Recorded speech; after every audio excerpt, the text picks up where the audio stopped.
Yeah, Yeah, no, there was no penalty. Yeah. Should have handled that one before. Yeah. All right, let's go ahead and get started for today. We're gonna try to get through as much as we can today, probably hopefully through the 5th through 15. But we do have, as I said in the email that was sent out, our timing is good once again, and we have 2 high-profile situations that happen about topics that we're going to be discussing today. So lucky us for that, I guess.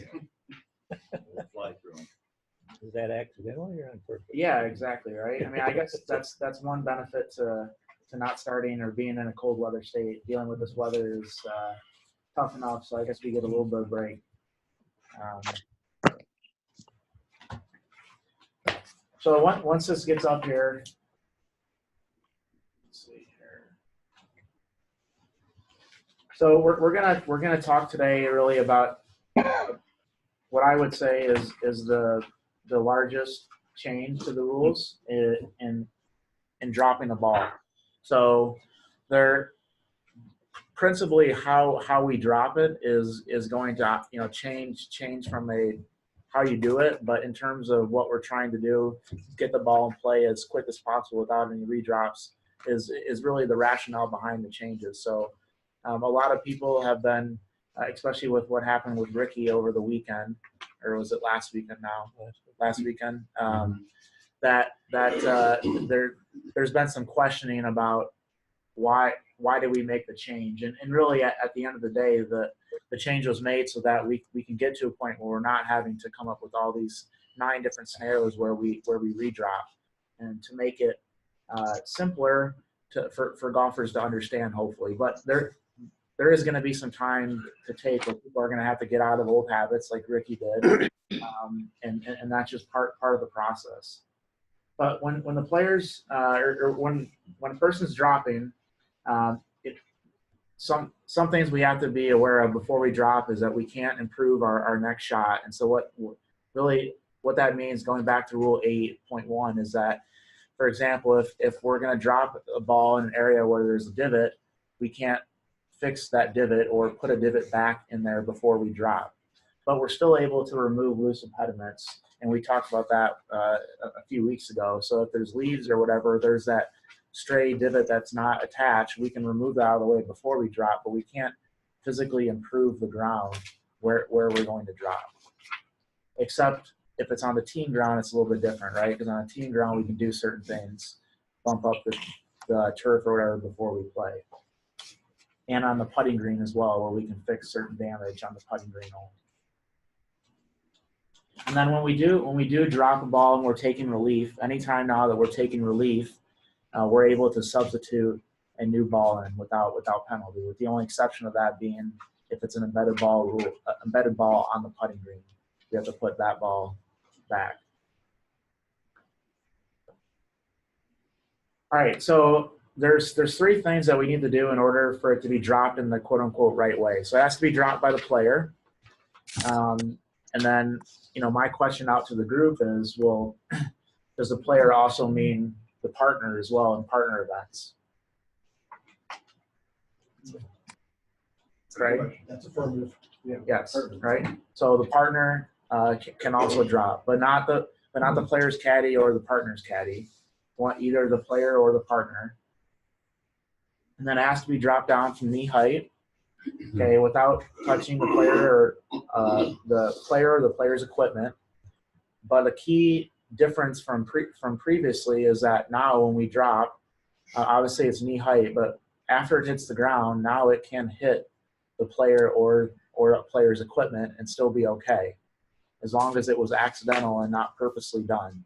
So if I was dropping from knee height and I purposely put my foot over a divot, that we would have an issue there, because I'm trying to prevent my ball from going to the divot. But if I just drop it and I'm clumsily it hits my foot, that's okay, and we just play the ball as it lies. Now the question that was asked early on, I think by Mick, was that, well, what happens if it's resting up against the player's foot and then the player moves their foot? Well, in that case, our ball was at rest, so we're just going to put the ball back, and there's going to be no penalty in that case. So the ball's not in play in actuality until you get away from it. If you want to look at it that way. Is it in play when you drop it? It's in play as soon as you let go of it. So basically, if you drop it from knee height and it hits the ground first and then hits your foot, that's okay, provided that it wasn't purposely. Inside of the roof area or outside the area? It doesn't matter where you stand, but the ball has to come to rest in the relief Out of the area. area, you hit your foot and bounces back in, then you can do whatever the rule says, but there's no. So it has to hit inside the relief area, and then has to come to rest in the relief area. And if you didn't purposely kick it back into the relief area, then So what you if you say were should standing happen. outside the relief area and it hits you and bounce back in again, it's still okay as a drop. Right. And No. You didn't drop it at the relief area. right, yeah. So it has to, No, I said it hit the relief area. You said you're dropping. And bounced Outside out, the you relief hit your area. foot and went back in. You say you were standing outside the relief area. oh, okay, let's just Look, go. you're Let's standing outside. let's just go to the You're picture. standing. Let's It just still go to hits the you. picture. It's different. Just It's go to the gotta picture. hit the ground before it's anything else. You can't hit. Correct. Let's go to the picture on 117. Okay, so in this case, if we had a scenario, let's just say the second window on 117, the ball drops and hits in the relief area, and then it hits the player's foot and comes back to where it first hit the ground in the relief area. That's okay, provided that it was accidental. But the likelihood of that happening is very, very slim. And it's not it could happen, but most of the time, because we are dropping from knee height, it's gonna hit and go, this far or whatever. I'm not saying that it can't happen, but if we use this picture as an example, hits the player's foot outside, it comes back, that's okay. Okay, that was my question. I'm telling you again what you're saying. You're standing outside the relief area. You drop a ball from knee height and it's where? Hits in the relief area, It's in the relief area. bounces out, hits your foot, Would- bounces back in. Yeah. Would be okay, provided that's not accidental. That'd be okay. But again, and then yeah, exactly. But so again, it has to be from knee height. So there's been a lot of talk with this. Is it between shoulder and knee? And it's knee height. Has to be knee height. And there's a picture that we'll show here in a sec that shows some examples of what is knee height, and you can stand however you want to do it when you're dropping. So this picture here, I mean, we can just bend over. Like what I heard the other day on some show is that you bend over 18 times to put the ball in play on the tee. You bend over 18 times to pick up the ball in the hole. Just do the exact same thing when you drop. You just don't have to bend all the way down.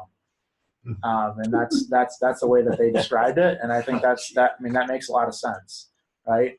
But you can also get down on the knee, like the picture in the bottom left there. And you could also sit Indian style and drop it from knee height, provided that you're dropping at the height of your knee. There's If it was standing straight up. correct, yeah.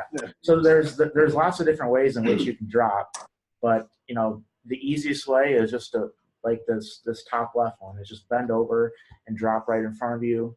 A lot of players, when they first started, I mean, it does look weird. You see it, they're like off to the side and they're not sure if it's going to hit their foot, and they're like dropping and bringing their foot away really quickly. If they just drop right in front of them, bend over, it's going to be a lot easier, and we'll get back in play. So I would almost say, if we're asked, how should I drop this, to encourage players to do it that way, to bend like they would be picking up a ball from the hole or putting the ball in play on a tee. And then, So the recommendation would be drop it in front of you as opposed to the side. yeah, I mean, either way is okay, but Okay, I I understand. think from my standpoint, it's a lot easier if they just drop in front of them, because then if we're dropping from the side, then it's then it brings hitting them into play a lot more, and then that question comes up. Yeah. So I think if they just do it out in front of them, it's really a lot simpler. Personally. Disagree. Makes it easier to see where the ball actually hit the ground if you're looking at it here as opposed to over this way. Correct. So again, we talked about this. The ball has to hit in the relief area, and then it has to stay in the relief area. So, but the player can stand either inside or outside the relief area when we're dropping the ball. If we breach one of these three requirements, so the player doesn't drop it, we don't drop from knee height, or it doesn't hit inside the relief area, then we're going to continue to drop over and over again. And these are what I'm going to call, for lack of better terms, no drops.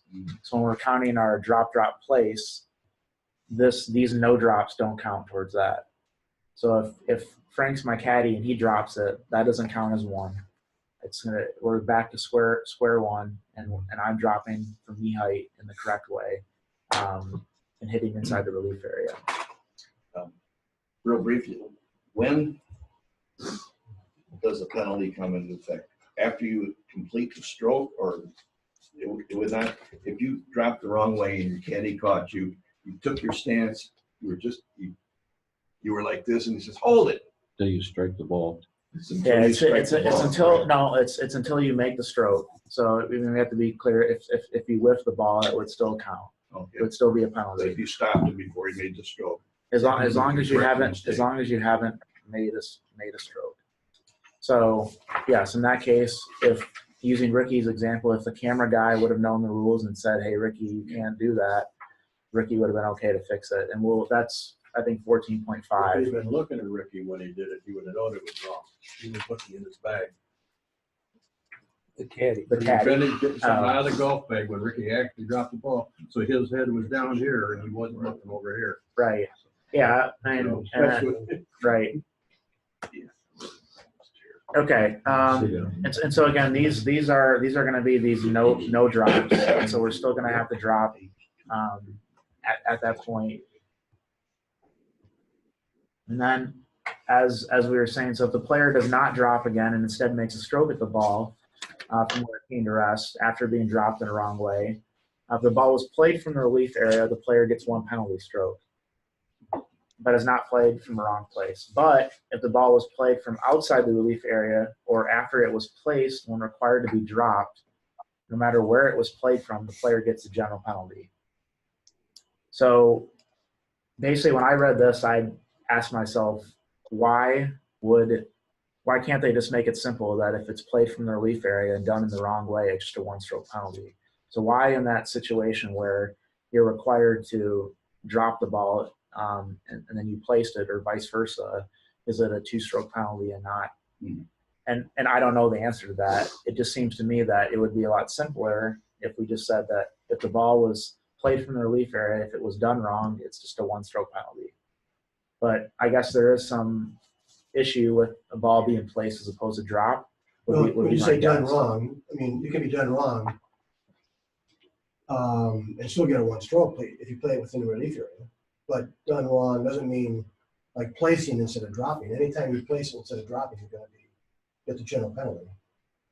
Or if you play it and it's not a proper drop, you'll get the general penalty, right? Say it hits your foot before it bounces, hits the ground. No matter where it's played from, you're going to get and if the ball is played, you'll get the general penalty.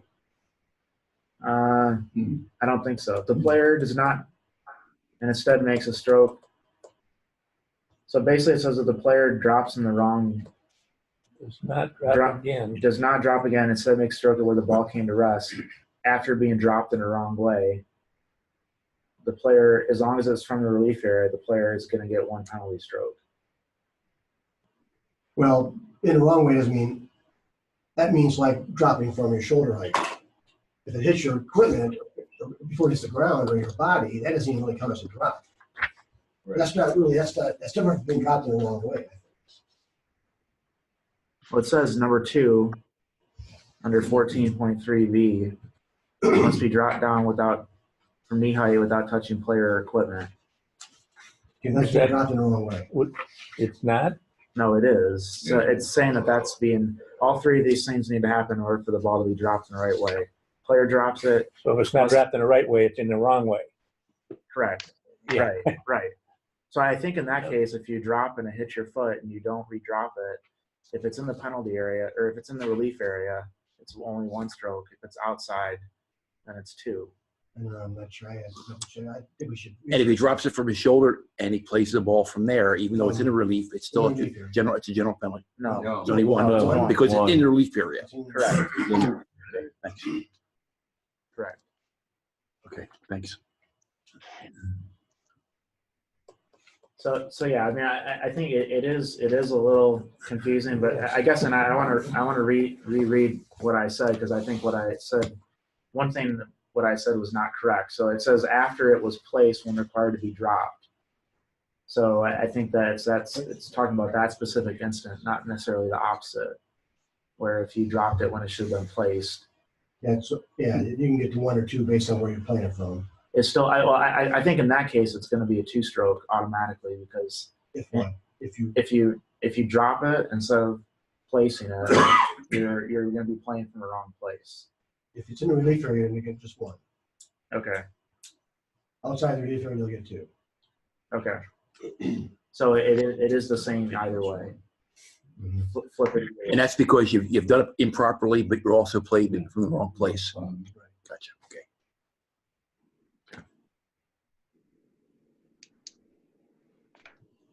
Okay, but so then, okay, let's see here. So this rule applies when it's dropped in the right. So the player is dropped in the right way. The ball must come to rest in the relief area. So it doesn't matter whether the ball, after hitting the ground, touches any person, equipment, or other outside influence before coming to rest.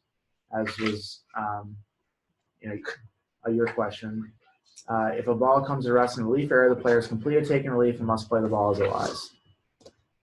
And then if it does come to rest outside the relief area, that's our trigger of when to redrop. And so our whole redrop, if it rolls outside, we're going to drop again. And then after the second time, if it rolls outside again, we're going to place the ball where it hits on that second drop. So that same drop, replace that we've had is going to continue to be in place. But again, our trigger for a redrop is when the ball hits inside the relief area and rolls outside of it. And as we've been saying all along, is that this relief area that we're talking about is different for almost, I don't want to say every relief situation, but it's not the same cookie cutter half moon pie. It's going to be different if we're taking relief from penalty area, whereas a cart path or et cetera, embedded ball rule, they're all a little bit different. But this whole concept of the ball hitting inside the relief area and staying in there is the same for all drops.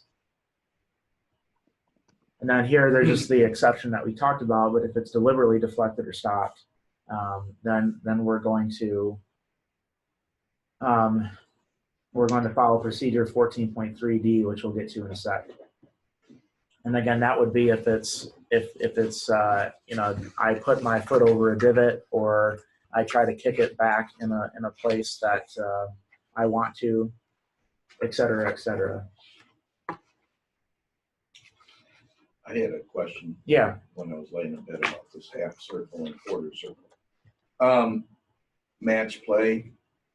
Can you see an opponent possibly coming over and demanding that they get a string out to make sure that the ball is in that relief area in the 2 club lengths? I mean, the half circle, we're going to be out there and make them drop. Yeah, it looks like it's in the 2 club lengths. So you're going to be able to make them take a club out every time to. I think it might be out. I think it might be in. I think that would be a situation where, in match play, your decision is final, right? So you're going to decide on that, but you might have to measure in a case if it's called out by a player. Aren't you supposed to put the teeth in the ground? You don't. Yeah, you don't always. You don't have to. Don't have to. No. Yeah, you don't have to. In the half circle, I mean, it's a big area. Right. Especially, I mean, when we get to 2 club lengths, it's a little. It's a bigger area. I think that if the players don't like each other, they may do that. But I would say that most players are just gonna be worrying about their own game and play on. And but I think as a referee, you have that obligation if a player does if they do call it to go out and measure it. In stroke play, you're gonna get times where you watch the guy from being official and say, "Oh, that thing rolled right out of it." Right. Right, and that gets to another point is when we talk about this relief area. In some cases, it's defined by a T. In some cases, it's defined by a divot in the ground that the player chooses, and in some cases, it's defined as where it first hits the ground. So there's all these different scenarios that can come up of where this reference point is to define the relief area. And one of the things that when I've been talking to colleges and they're trying to understand this concept of the relief area, especially on the line back options. So when you go back in a line, you're supposed to put a T in to define the reference point, or that's what's recommended. But and they say if you don't put a T in the ground or you don't have anything that physically marks the reference point, then wherever it first hits the ground is where that reference point is. And so the question that I threw out to some coaches was that, is it easier from a player's perspective to not put a T in the ground, drop it, and then say, hey, if it rolls forward, I have to redrop? But then that only applies on the line back option, because if you take 2 club lengths and it bounces and rolls forward, then then you might be okay and you might not redrop. So it might even complicate things. And I don't know if anyone has any thoughts around the room or on the call that, if there is a recommended way. I mean, I know the USGA is recommending to put a T in the ground, correct? Is that what they say? They do, but I hate to make that recommendation for all of our players, because you need more time. Right. And I think we have to be aware of players at their best integrity are going to do it the right way. But technically, you're right. If the ball, they don't use a tee, the ball bounces forward 1/2 inch. Technically, you've got a player playing from the wrong position. Right. Not a serious breach, but it's going to technically it's a 2-stroke penalty. Right. Yeah, and it's going to be interesting to see. I mean, I agree with you, Craig, that I think having people put out a bunch of tees is just going to slow things down. And Yep. It's yeah. So I think that we should be encouraging people to not put excessive tees in the ground. I mean, maybe if they really want to define that reference point, it's not a bad idea to do that, just in case they get called out. But do they really need to put more than 1 tee in the ground? I mean, I don't think so. I think it's a waste of time. Unless there's a certain situation where Right. slopes or I something. think the reference point should be marked with a T, because otherwise, like Craig says, if it moves 1/2 inch, he technically has to move it back. So now you've got another drop. If you put a T in the ground, now he knows he's got a club length, okay, so he can just drop him back at that T. Yeah. Putting 1 T, they usually have it on their rear anyway, or in their pocket. Right. But Or if you drop it in the relief area, then when it bounces forward, it's still in the relief area. That's still fine. Right? it all depends on whether the tee was placed at, if in your mind, the tee was placed at the boundary of the relief area. If you then, let's say, step back, Right. move back away from that and dropped it, the likelihood that it's in It's that, gonna be in there. it could go forward. It grows forward a lot, It but would be a good idea for a line back option to use a tee. yeah, Establish a limit. yeah. Right. Hey, Kyle, Yeah, John. when I was in class, the USGA was clear that their preference is that you put a T in, and the question was on the exam. Thank you. You didn't hear that. Finally got one right. No one heard that. No one heard that. What exam? What exam? Yeah. This boundary line for the relief period, does it go up? He's Rolling going to down. jail.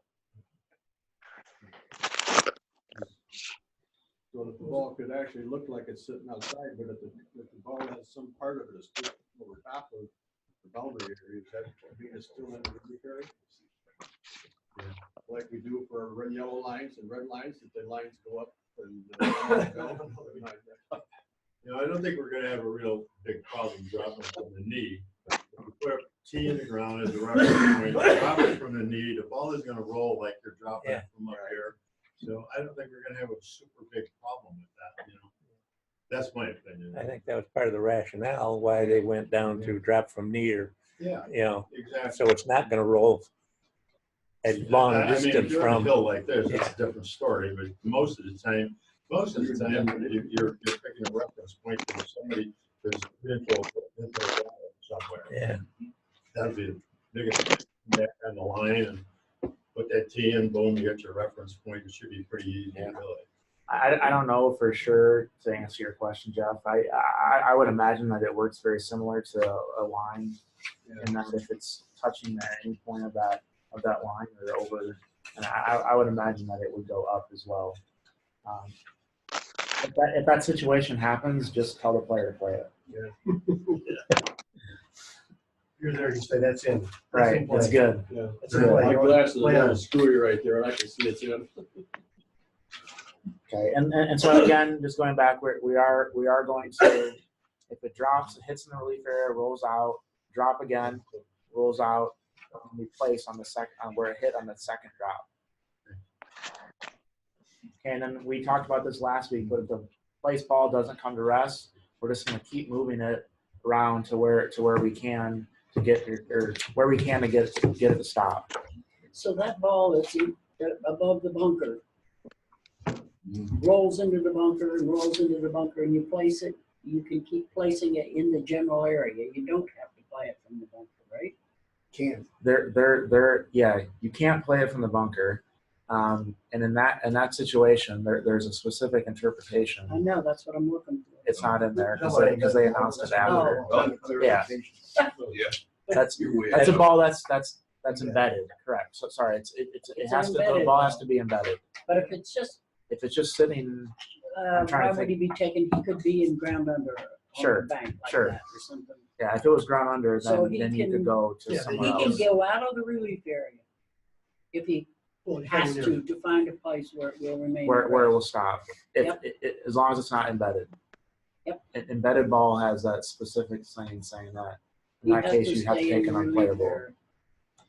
Or play it unplayable live, but if it's just sitting on top, then he can move it any place he has to, right? That's Yeah, you Correct. don't know where the ball, you can Wow. rest and stay in the general area. pretty If fair. you're taking relief from the ground under or Well, it could temporary water. be an example where the ball, and this is not, you're not necessarily taking a leaf, but you have a rake and the ball's resting up against a rake and it won't stay there, and it's outside the bunker. You just keep moving it to a place, and you might have to go back around to a different part to place that. But then you also might place it in a spot where your ball is like at belt height. You're standing in the bunker too, so it might not be ideal in that case. Okay, and then the limits for Rule 14.2e, that just is basically saying again that we need to, if we are in the general area, we're going to stay in the general area. If we're in the bunker or in the penalty area, It's just different. we have to stay inside that bunker or penalty area. But if it's on the green, we're able to either stay on the green or go in the general area in that case. Do you know the number of the interpretation that they've sent about it on that situation? Do you have it? You're talking about the clarification? Yeah. Yeah. I think it's, It's in the December one, right? yeah, it was in the December one. I think someone did, If somebody has it, you can do it later after the class. yeah, Give it to me. Is that the 16.3B? I think that is. Yeah, Wasn't what you just showed me. That's it. I think that's it.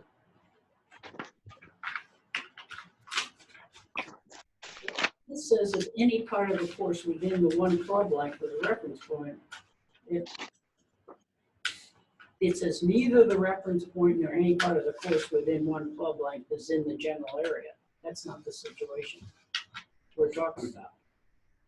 We've got a whole general area. I mean, a reference point and one club length within the general area, it's just the ball won't remain at rest in any of that.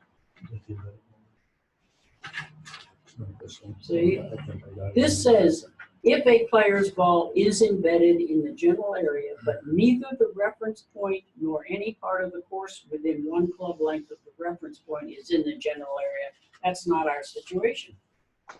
Yeah, that refers to the point where the ball is embedded in the bank of a, Above a bunker, but, we've got plenty of room that's in the general area. None of it is where the ball will remain at rest, though. See, that's a different situation from this. that's saying that within one club length, the ball won't stay at rest within It it. doesn't say that. It doesn't say that. No. Is there a 16 point something else?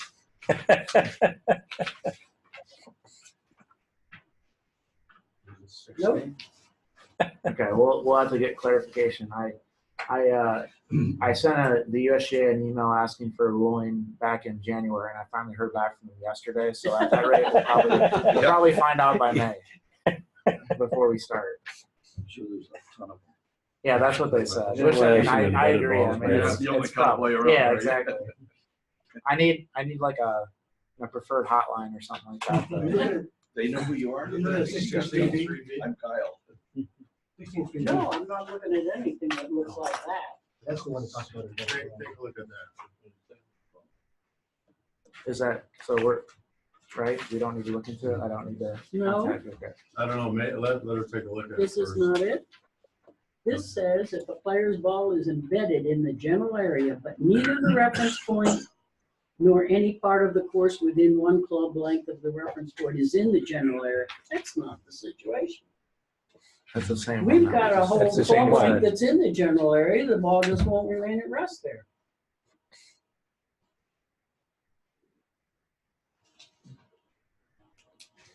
All right, we'll get clarification because I mean I guess technically speaking, if it's embedded at the top of the lip and there's a little piece of the lip that I mean I don't know. Well, So these lips are, right, huge, and so the Right. reference point is right there, and you've got a full club length, right.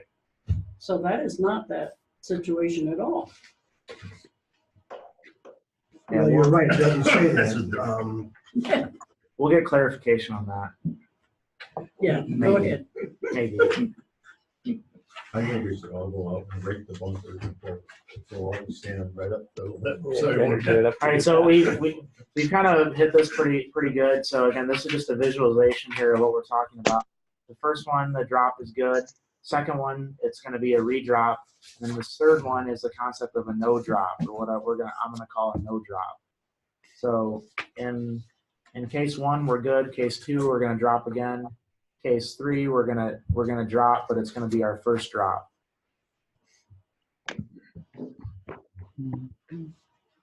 All right, so what happens if it's purposely or deliberately deflected or stopped? So that means that the person deliberately touches the ball in motion after it hits the ground, and the ball in motion hits any equipment or other object or any person, such as the player's caddy, that the player deliberately positioned or left in a particular location so that equipment, object, or person might deflect or stop the ball in motion. So if it is deliberately deflected, whether it's in the relief area or outside the relief area, the player has to drop again. Okay, so if I put my foot over a divot and drop and hits my foot, I'm going to have to drop again. And that's basically going to be a no drop, essentially, where I'm going to be dropping for the first time, essentially. And then if I did deliberately deflect it, then I'm going to get the penalty. Okay, but let's say, for example, it was deliberately deflected by an outside agency, then in that case, there's not going to be a penalty there. So if it's my cause, so my caddy, my partner, or my partner's caddy, then I'm going to get a two-stroke penalty or loss of hole. But if it's something else, then there's just going to be a redrop. Or sorry, it's a no drop, and then we're going to drop from square one back in the correct way. So if Kyle, if you're dropping and the ball is outside the relief area about to roll into a hazard and you grab the ball, is that a violation? No, so that's the exception here. Is that if there's no reasonable chance the ball will come to the rest in the leaf area, then it's okay. So in that case, you'd be fine to grab it or stop it. And likewise, if a ball is about to roll into a penalty area, you can grab that before it goes in there. And I believe that this is a change, correct? Because previously it had to go into the water hazard. We'll have to leave the 2 club lengths. Right. Before you can touch the ball. Right. Right. So now it's just that there's not a reasonable chance. So now if the player drops it and it's going to roll back in the water, the caddy doesn't have to sit in the water. They can just grab it before it even goes across the line and be okay. But there has to be a reasonable chance that it doesn't come back. Does that make sense, Tony?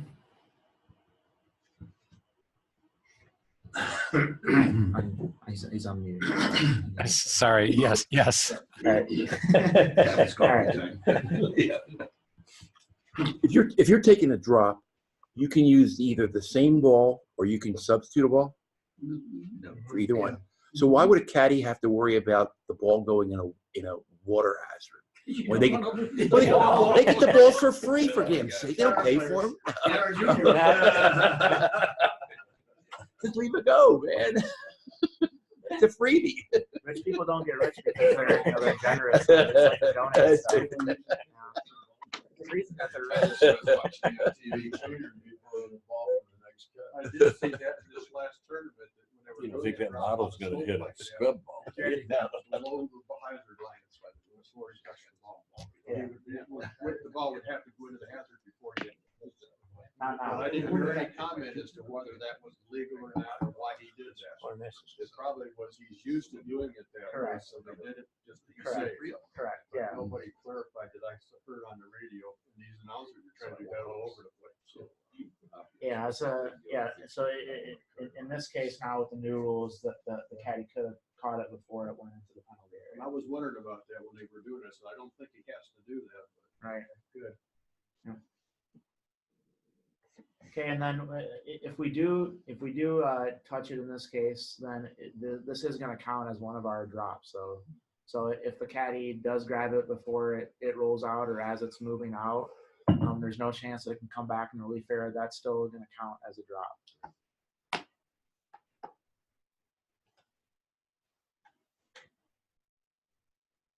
And this is just our normal, or I shouldn't say normal, but basically just saying again that we're not going to get double penalty for incorrectly substituting the ball or playing from the wrong place. And if it entails a partner competition, we're going to have, it's going to be the player is equal to the partner's caddy. They're all on the same side. Okay, so when a player's ball is in play, and when it's back in play. So when a player's ball is lifted from the course or it's lost or out of bounds, the ball is no longer in play. And then the player's ball is back in play when he plays another ball from where he previously played from the teen area, or replaces, drops, or places the original ball or another ball on the course with the intent for that ball to be in play. And so as soon as Ricky dropped that ball after he hit it out, the first one out of bounds, that ball, as soon as it left his hand, was back in play.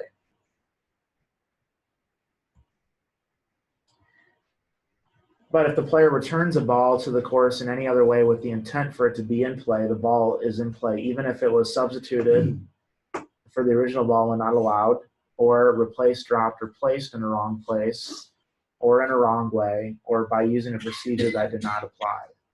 So even if I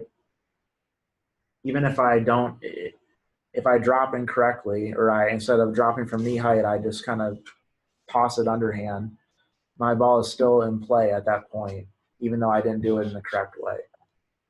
Now we know we can fix those things if we incorrectly substitute or we drop improperly.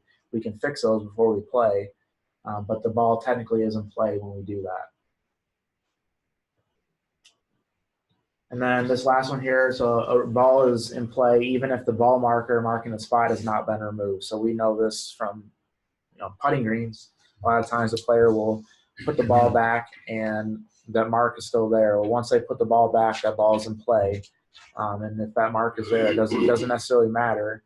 But if that mark is there, then they do have the flexibility to adjust it because it is being marked at that point.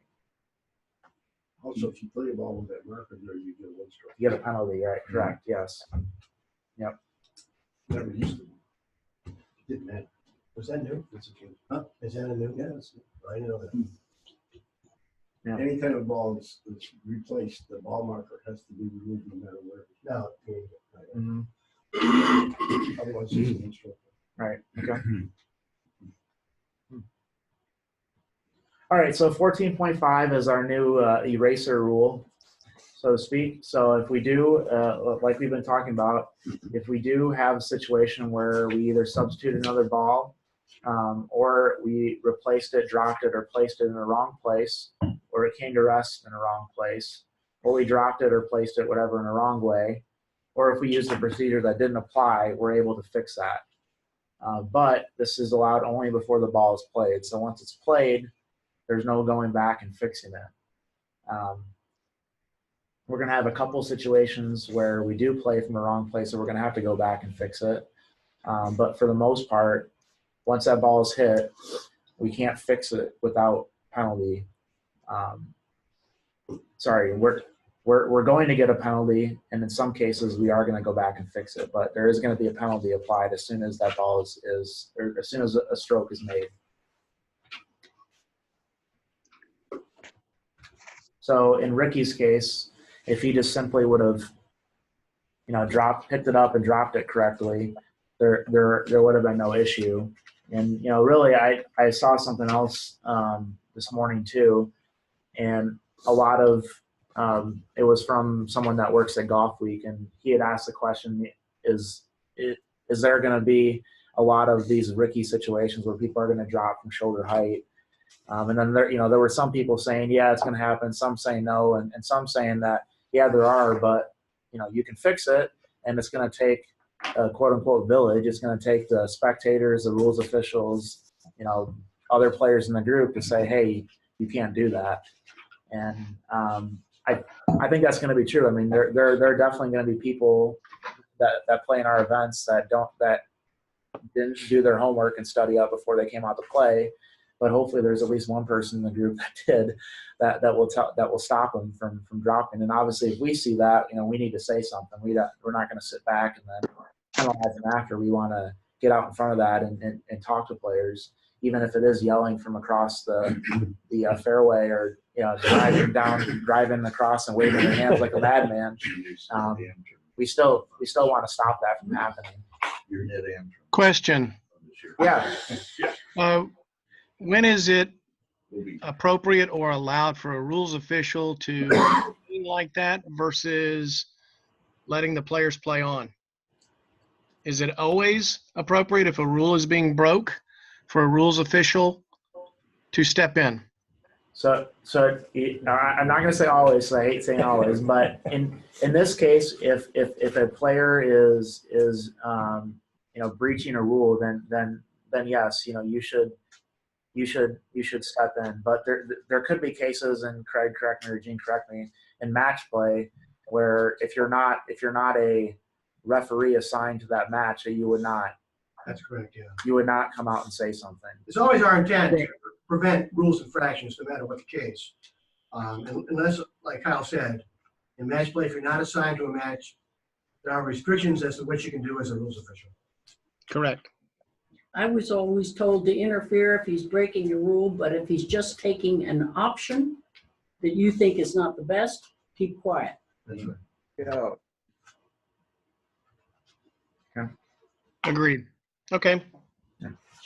Thank you. Yep. and yeah, I mean, there's going to be a lot of that, stepping in, especially this year as people are getting comfortable with the rules and things like that. And I think it's interesting. There's been a lot of talk from other players and commentators about Ricky's situation and how stupid the rule is and how terrible it is. But I think they fail to realize that it was the exact opposite, the year prior. Whereas if you did it from knee height, you got a 1-stroke penalty. And so now we're just switching it and saying, it has to be from knee height instead of shoulder height. And there's all this talk about how it's unfair and terrible, but it's just literally the exact opposite of we're just saying instead of from shoulder height, it has to be from knee height. And the rationale behind moving it to knee height is, a lot makes sense, I think. And for them to not understand that is, I don't know, it just seems interesting to me that there's so much anger against this rule. And I mean, give Ricky Fowler some credit. I mean, he definitely did say it was on him, but I think he was kind kind of lobbying for it to be changed or somehow for him to get a Denny McCarthy ruling or something like that later on. But yeah, it's just interesting. All right, so what if you're correcting a mistake and taking relief? What happens? Can you switch relief options or even change the rule? So it's going to depend on the nature of the mistake, as it says here.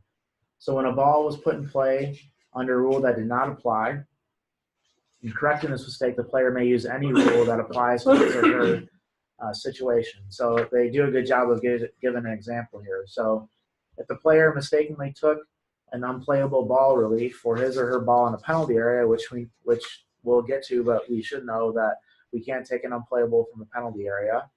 The player must correct the mistake by either replacing the ball if it had been lifted, or taking penalty relief under Rule 17 from penalty areas, and may use any of those relief options under that rule.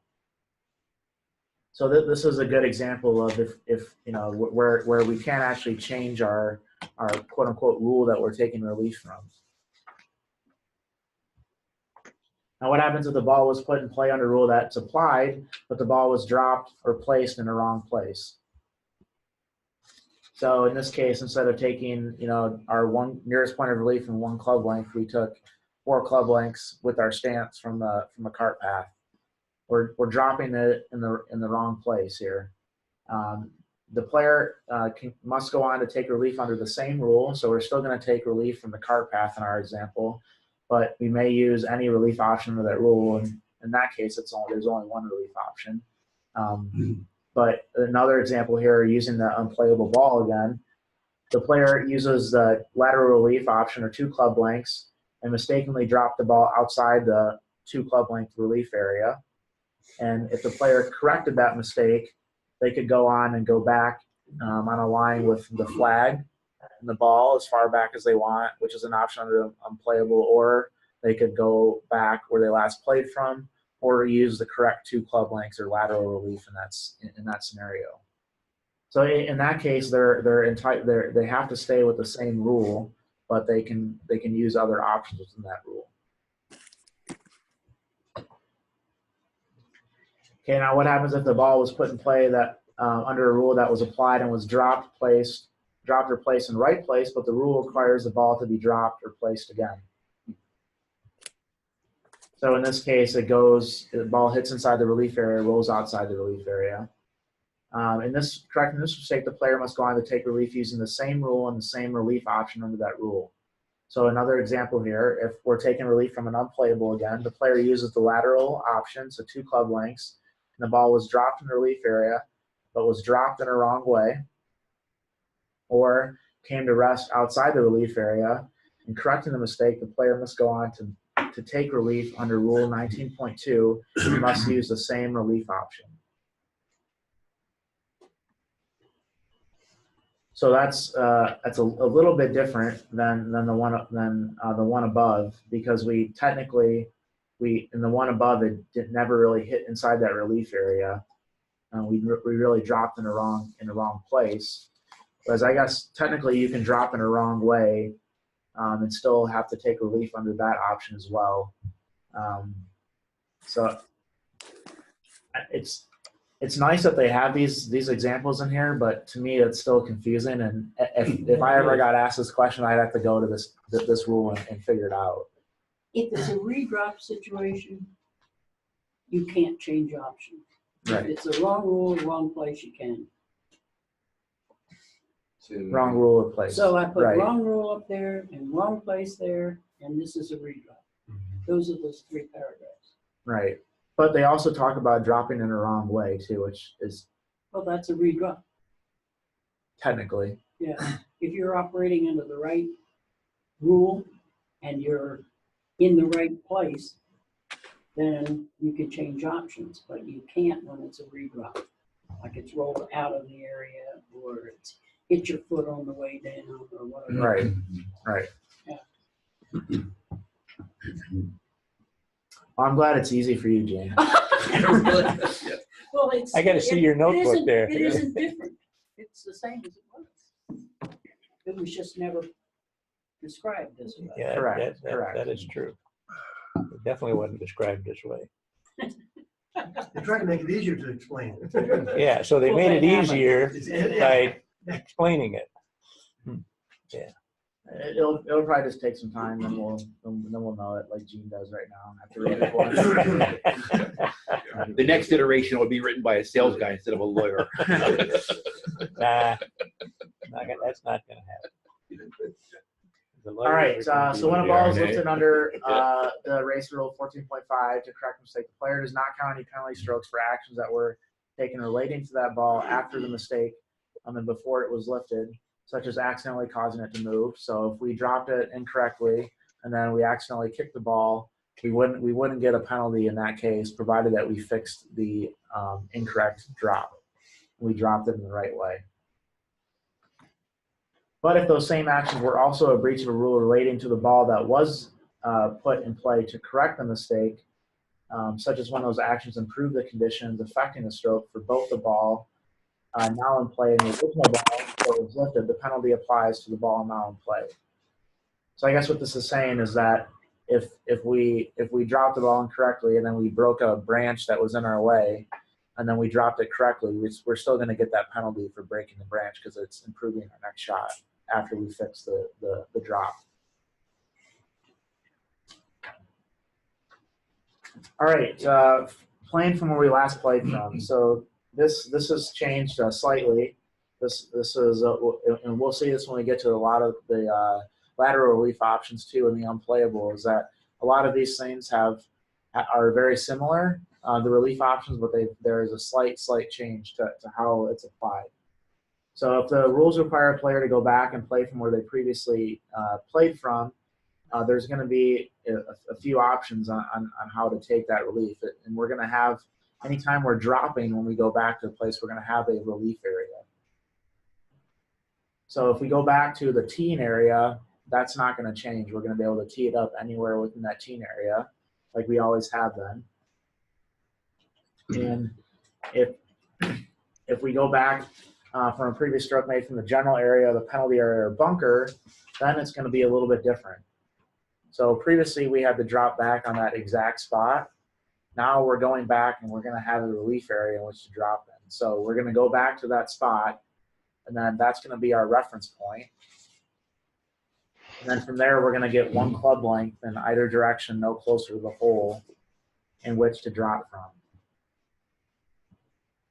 But it needs to be in the same area of the course. So if our last shot was from a bunker, our one club length is going to stay inside the bunker in that case. So it's a very subtle change, and honestly, most times people go back and play under stroke and distance, they go back to the tee. So that's not going to change for them. But if they are going back to the middle of the fairway or anywhere else that's not the tee or the green, it's going to be a little bit different from where they can drop. And then, as I said, if it's on the green, then we're just going to go back and place it from where it previously was.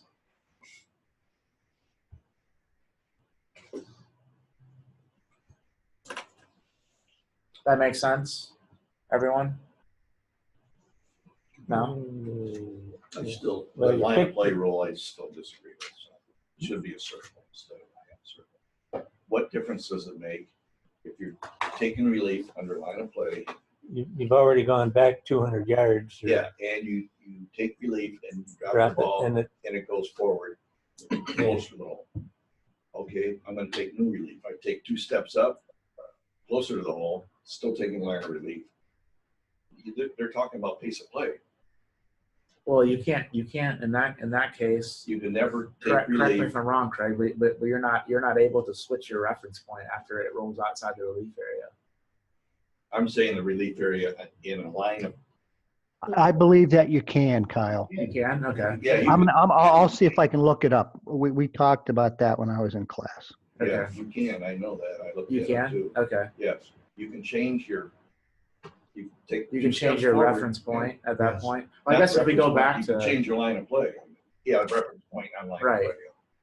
So I guess we went back to where you were just a second ago. I mean, if you're fixing I guess it's not technically fixing the mistake, but No, it's. you're just playing- changing. Yeah, you're not playing. We're changing the same rule. option. You're changing. Right, Same you're option. changing the same option. You're You're still changing what taking you're relief from Yeah, the. you're just changing. You never thought about that? You make a good point about why you have to, you know, Yeah. why in a reference point on a line back option, if it bounces forward, you gotta redraft. I mean, you go back, like Lynn said, you can go back 200 yards if you want to. Right. Get to miss that big tree or Yeah. go around that big tree, and you drop your ball, and it rolls forward an inch, and you hit the ball, it's a 2-stroke penalty. What can I say? I know, he tells me to write letters. Write a letter to the USGA. Like carrot course, carrot course. Carrot course, you didn't know. Call Mike Davis. Tom Bagel. It certainly shouldn't be the wrong place. If it rolled forward. It goes forward to reference point, what else could it be? Yeah. It's going outside the relief area. You plant the wrong place. Yeah, that, like I said, if you go back, I hear you. yeah. Where would that be in there though? What's that? Changing your, you can change the What, relief area, or you can. It might be in it. Is that in the- 14.5B3/1. What page? I have an app open. I can't tell you. Can you say it one more time? Oh, here we go. 14.5B3/1. /1. Yep. So page 205 at the bottom.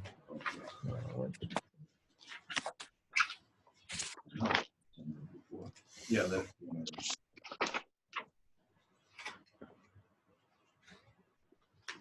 Yep. So that's a good interpretation there. Yeah. So that kind of answers that question, which I knew I read it yeah, somewhere. right. Yeah. It doesn't really stay up there long.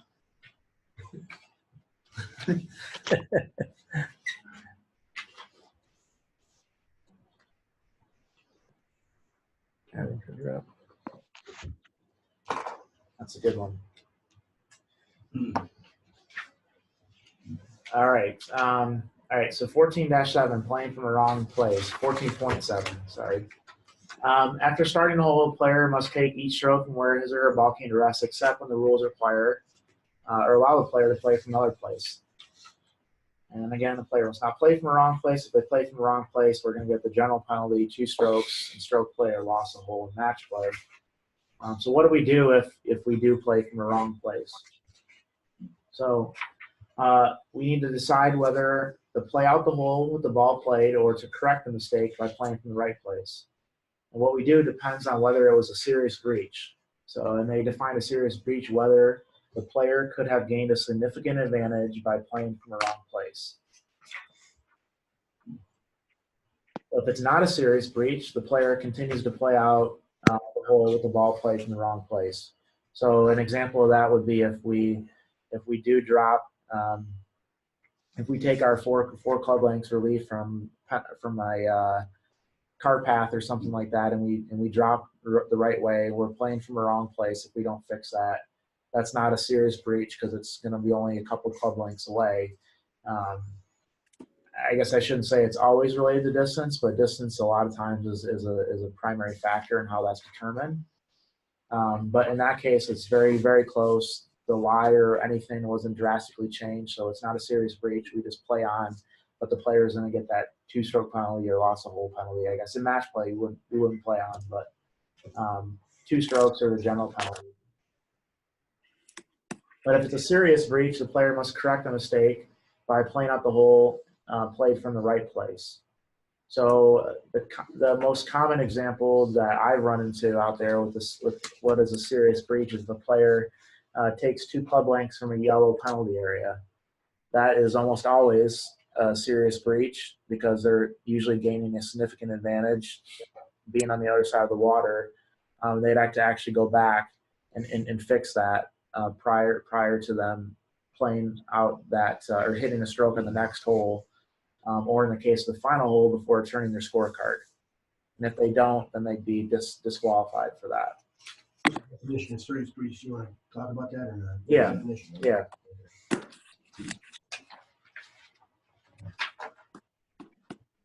What page for all us home gamers? 218. All right, so Craig pointed out that it's a good idea to look through the definition here of what a serious breach is. It's in the definitions, page 218. And in stroke play, when playing from a wrong place could give the player a significant advantage compared to the stroke to be made from the right place. In making this comparison to decide if there was a serious breach, the factors to be taken into account include the difficulty of the stroke, distance of the ball from the hole, and the effect of the obstacles in the line of play, and the conditions affecting the stroke.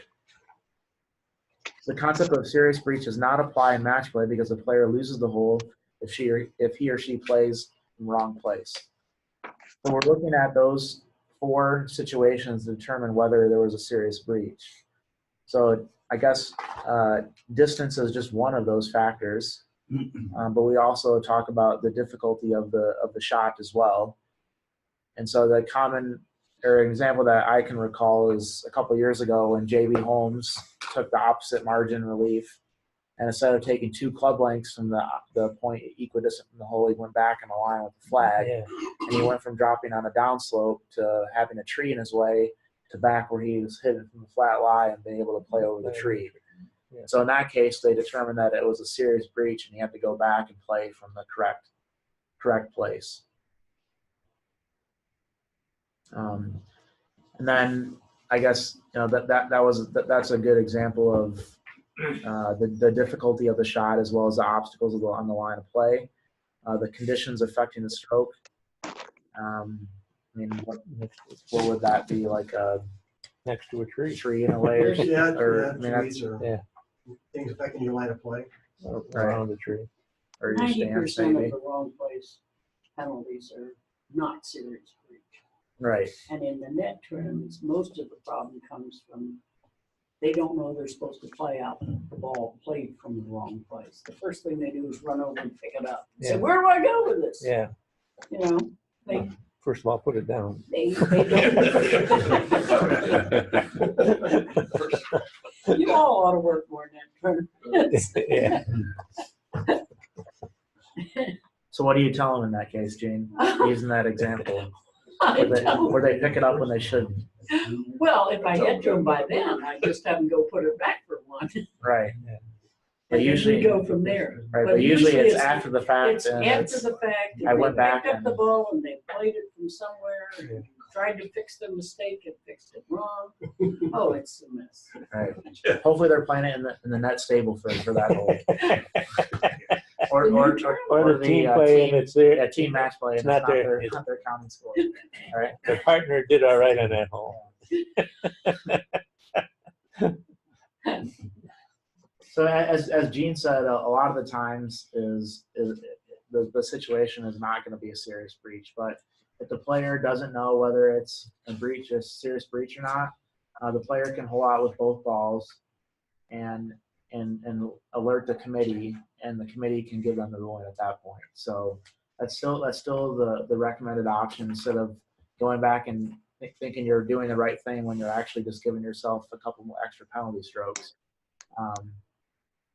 But in that case, if they're not sure, just play 2 balls, one from the right place and one where the ball was at. But then if they do this, but they don't report to the committee, so let's say they make, and this is the same thing with the new Rule 3-3, or 20.1C3, I think is what it is now. Then if they don't report to the committee, they're going to be DQ'd. So even if they made 7 with both balls, if they don't tell the rules official or the rules committee, it's a DQ. For both players or just the one partner? Just the one. Just the one with the balls involved. Okay. Yep.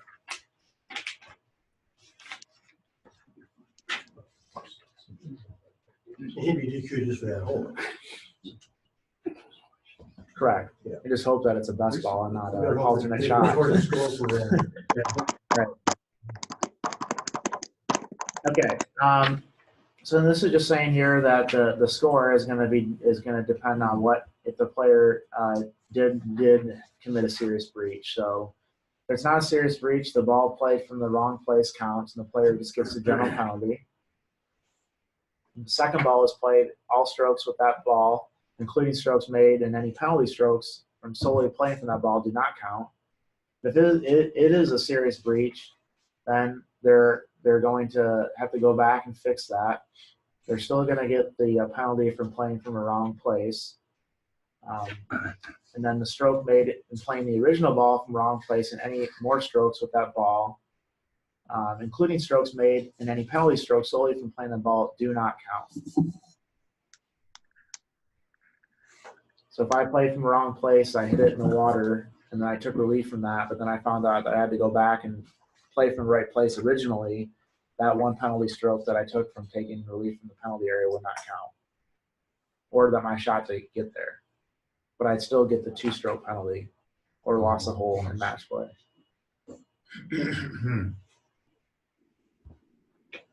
Okay, and then if the ball played the correct mistake was also played from the wrong place, then we're in trouble. And You're deep in the hole. if the committee decides that it was not a serious breach, the player is going to get 2 more penalty strokes, or a total of 4. But then if the committee does decide that it was a serious breach, the player is going to be disqualified. So as we like to say, when we play 2 balls, we're not necessarily guaranteeing ourselves to not be disqualified. We're just giving our shot better, or giving ourselves better odds of not being DQ'd. All right, let me switch over to the next one, 15.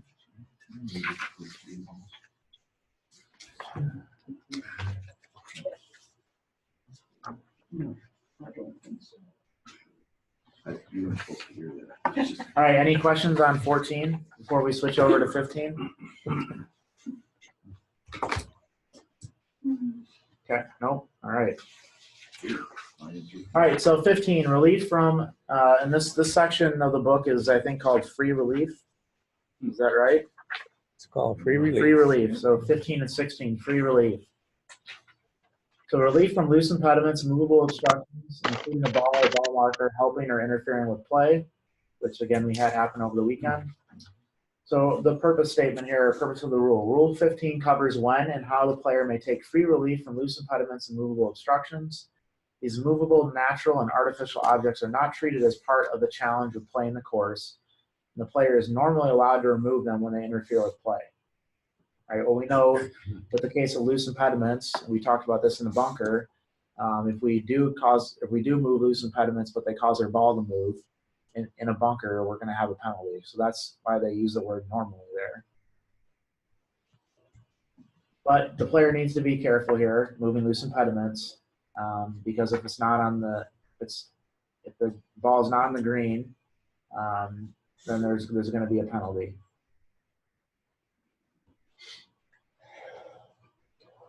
All right, so what is a movable obstruction? A movable obstruction is an obstruction that can be moved with reasonable effort, including Tiger's Rock, without damaging the obstruction or the course. So part of an immovable obstruction or integral object, such as a gate or door, is part of an attached cable, or part of an attached cable, meets these 2 standards. That part is treated as a movable obstruction. So like in Caddyshack, for example, when they open up the window or whatever, that part is a movable obstruction.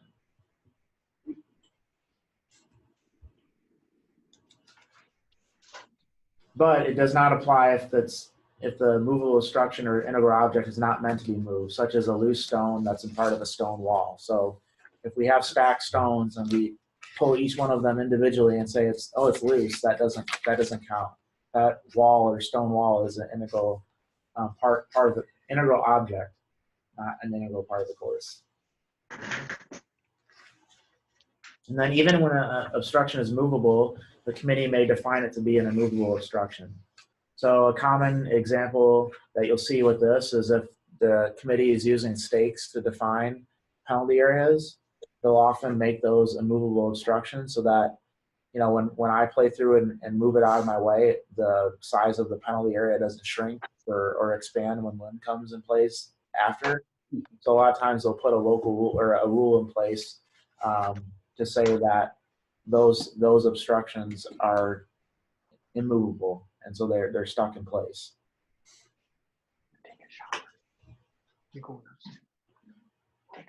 All right, so obstruction here, any artificial object set for integral objects and boundary objects.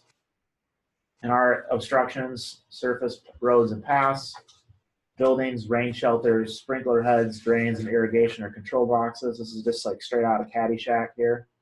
All these things that we're talking about, stakes, walls, railings, and fences, but not when they are boundary objects that define or show the boundary edge of the course. Golf carts, mowers, cars, and other vehicles, waste containers, signposts, and benches, fair equipment, flag sticks, and rakes are all obstructions. And an obstruction is either a movable or an immovable obstruction. And if part of, again, if we said before, if part of it is movable, then that part is a movable obstruction. In this last section, we don't deal with it a ton, but in the definition here, it talks about temporary immovable obstructions, or TIOs. And we don't see a ton of those here in Michigan, but those are essentially grandstands if you're watching tournaments on TV, or if you're down in the southeast part of the country, a lot of times they have the fans on the sides of greens, and a lot of times those are treated as temporary immovable obstructions. Okay. Scoring. It was Scoring times. Like Yeah, PGA. correct. Right. those stands that we see them sometimes on the courses here, on a few of the greens. I think Pine House got one, a couple other ones. Church's got one. Yeah, they're Oh yeah, you're right. Yeah. They're temporary immovable obstructions, correct? Yeah. Provided that they're defined that way. They have the committee has to define them.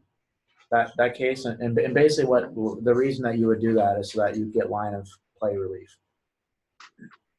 You don't really So want if they them- weren't, You don't want them defined as temporary, I guarantee you. That rule is really difficult. Immovable. so if it wasn't defined in the local rules, Then if you were 5 feet behind it and it wasn't in your swing, then you'd have to play over it or around it. oh. So just like a Stickler here wants the players to have to do that. You know, me, I'm a little bit more generous and we'll give the players some relief. I'm just thinking there isn't anybody in this room, including me, that could today do a TIO ruling probably correctly. I haven't looked at what it is, but I mean, it used to be more than a club length, less than 2. It was pretty straightforward. I think that's still Only if you're behind it, but if you Correct. say roll under the front edge of it, then it gets really complicated. So you don't want to mess with right. it. I mean, It hasn't changed. hasn't changed. Okay. So I mean, most times, and we'll see this primarily on the tours, is that they just put in drop zones and they say go to this drop zone or that drop zone.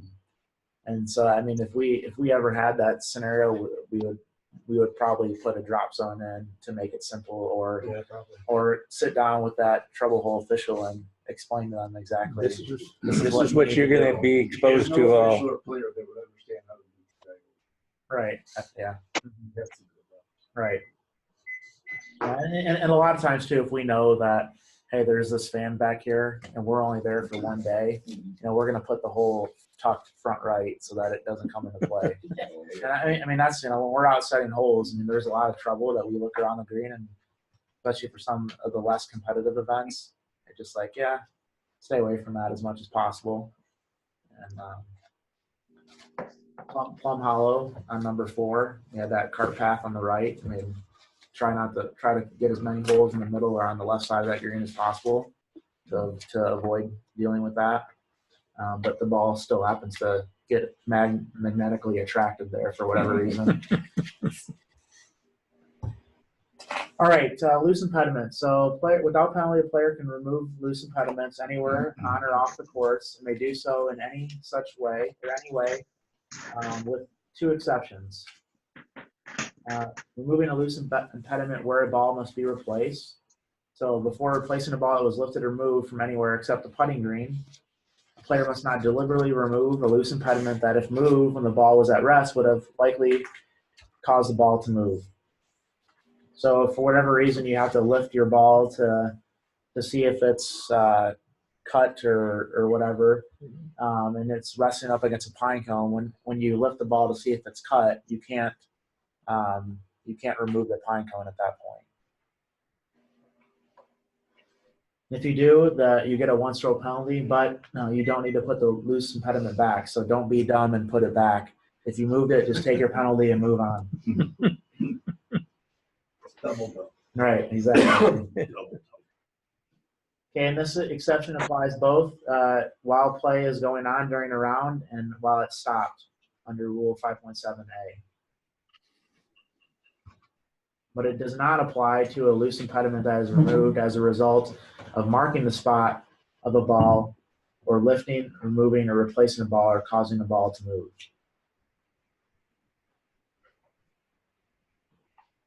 So I'm just thinking through this one. So if you, correct me if I'm wrong here, but if I was lifting my ball to see if it was cut or out of shape or whatever, and I moved the loose impediment while doing that, I'd be okay. Is that what that's saying? I think you're correct. Yeah, I mean, when it says you can't move it prior to lifting the ball, if that loose impediment were to move as a result of lifting the ball, right? You got to have another reason. Mm-hmm. Okay. But you have to replace the loose impediments when you put the ball back, right? If it's covered with leaves and you can't identify it, I don't believe you do anymore. No. I mean, in sand, you've got to restore the line, so only a portion of the ball can be viewed. But in order to identify your ball to move loose impediments like leaves, no, I don't think you've got to restore those leaves. John, is that correct, John? Sorry. Yeah, the only thing you can't move is things that would cause the ball to move. Right. If you move them when the ball was in place. Right. Anything else you don't have to replace. So you can see the ball under there, but you can't identify it. And it's a pile of leaves on top of it. You can remove all those leaves to get to the ball to identify it. You put the ball, replace the ball. You don't have to put the leaves back. No. Okay. You're allowed to move them. Right. Yeah, I'm talking about replacing them, John. And leave them removed. No, somewhere in the rules it says the loose impediments are not part of the lie. Okay. Right. But in this one, in this exception explains that if it would cause the ball to move, if the ball were in place, you have to leave them in place. Correct. So if it's sitting on the leaf, you can't move the leaf because you would move the ball. Right. So it's when I think one example you're talking about is in 7.1, page 68, when we're searching for a ball.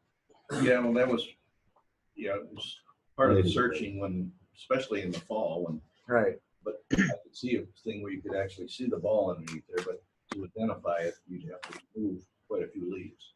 Yeah, and that's fine. That's fine. Yeah. As long as the ball doesn't. I mean that's what this is saying here is that I mean, in this case, as a result of marking a spot, the ball. So if we need to identify it, we would mark it and lift it, right?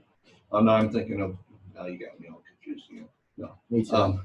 It's real easy. Feelings mutual. So you can't identify the ball, but you're removing all the loose impediments, and the ball moves a little bit. You replace you identify it, put it back, but you do not have to replace all the leaves on top of it. And there's no penalty. Because you can, in order to identify the ball, you have to remove some. And again, you get no penalty if the ball accidentally moves during the Correct. Searching or identifying process. But it says, yeah, you can remove. In trying to find and identify the ball, the player may remove loose impediments as allowed in Rule 15.1 and may remove movable obstruction is allowed in 15.2. So, Okay. Right. What page is it? 68. Back under 7. What percent? 68. Two of them. Yeah, 68. State. Under 7. So There's a rule. 68. That's that last sentence there on 68. 71. Yeah. Okay, so the second exception here, one we can remove loose impediment without penalty is if we deliberately remove loose impediments to affect the ball in motion. So in this case here, if we that common example, if we have something that might a divot that's not attached and we move it so that it doesn't rest up or come up against that divot while the ball is in motion, then we're going to have a penalty there.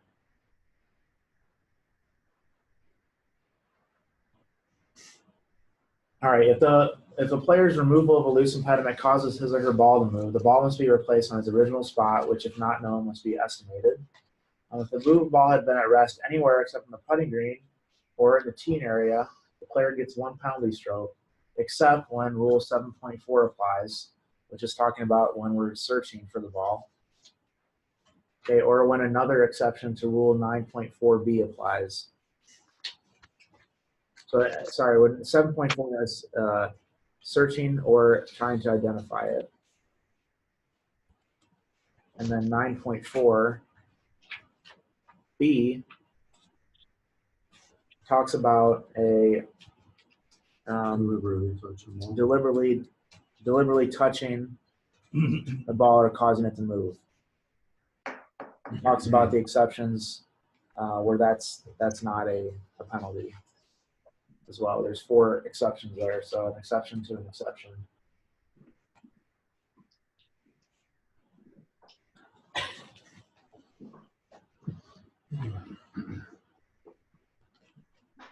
All right, movable obstructions.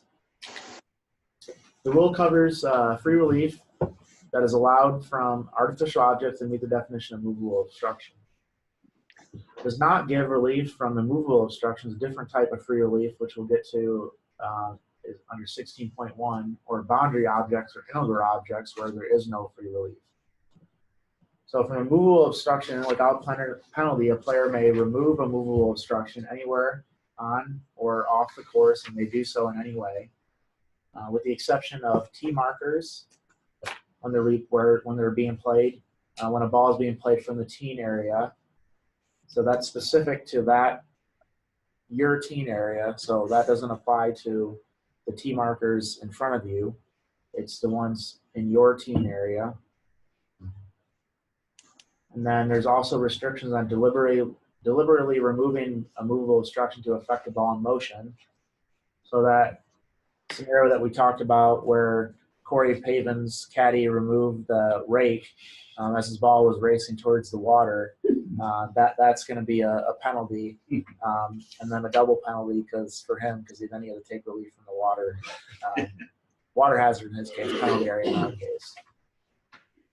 But yeah, so there's different ways to do this. I mean, obviously we know that a common example is if the ball is resting up against a rake in a bunker. We typically, it's not required that the player mark the ball in that case, but a lot of times we'll ask the player to put a tee in the ground, and then we'll move the rake, and then the ball moves. We have that tee in place, so we know exactly where we need to put it back.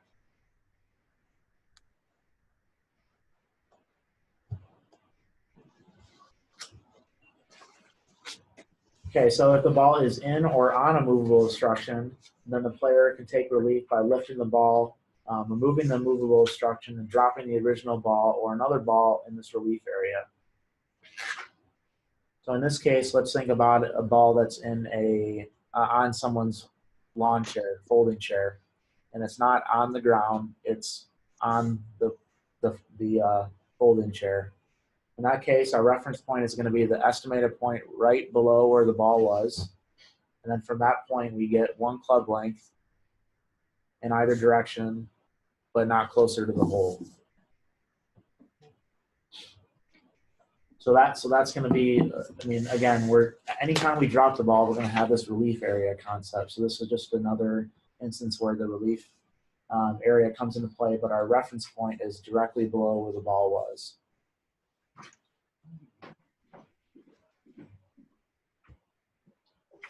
And if it's on the putting green, the player is going to do the same thing, lift the ball, remove the obstruction, but then they're going to place the ball on the green.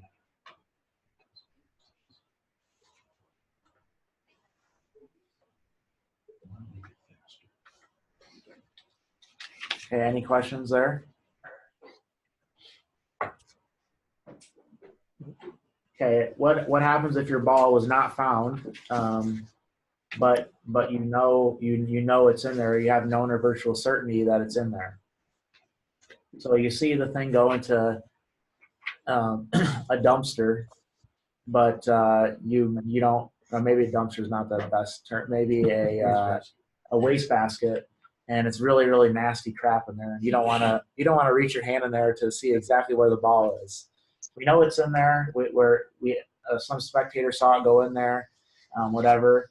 So instead of going back and playing under stroke and distance because we technically didn't find the ball, we have knowledge of virtual certainty, so we can take relief. But when we do that, our estimated point or our reference point is going to be where we last crossed the edge of a movable obstruction on the course. So this works very similarly to what we did previously, but now this is again that point where it last crossed the edge is our reference point. Then we get one club length in either direction, no closer to the hole in which to drop in. This one doesn't make sense. Yeah, we got one that doesn't make sense. Well, just here we go. If you look, yeah. If you look at the picture with the rig. What page? Oh, I'm on page 128. Okay. When the ball moves, when the rake's removed, you get to replace it where it was. Okay. The other one, it's on a towel or something. They lift the towel. You got to drop it. Why don't you just replace it where it was? Because it's not on the course. But it doesn't make any sense because Doesn't have to make sense. First ball is touching. Where is it then? It's not on the court. That's the first thing I've learned here.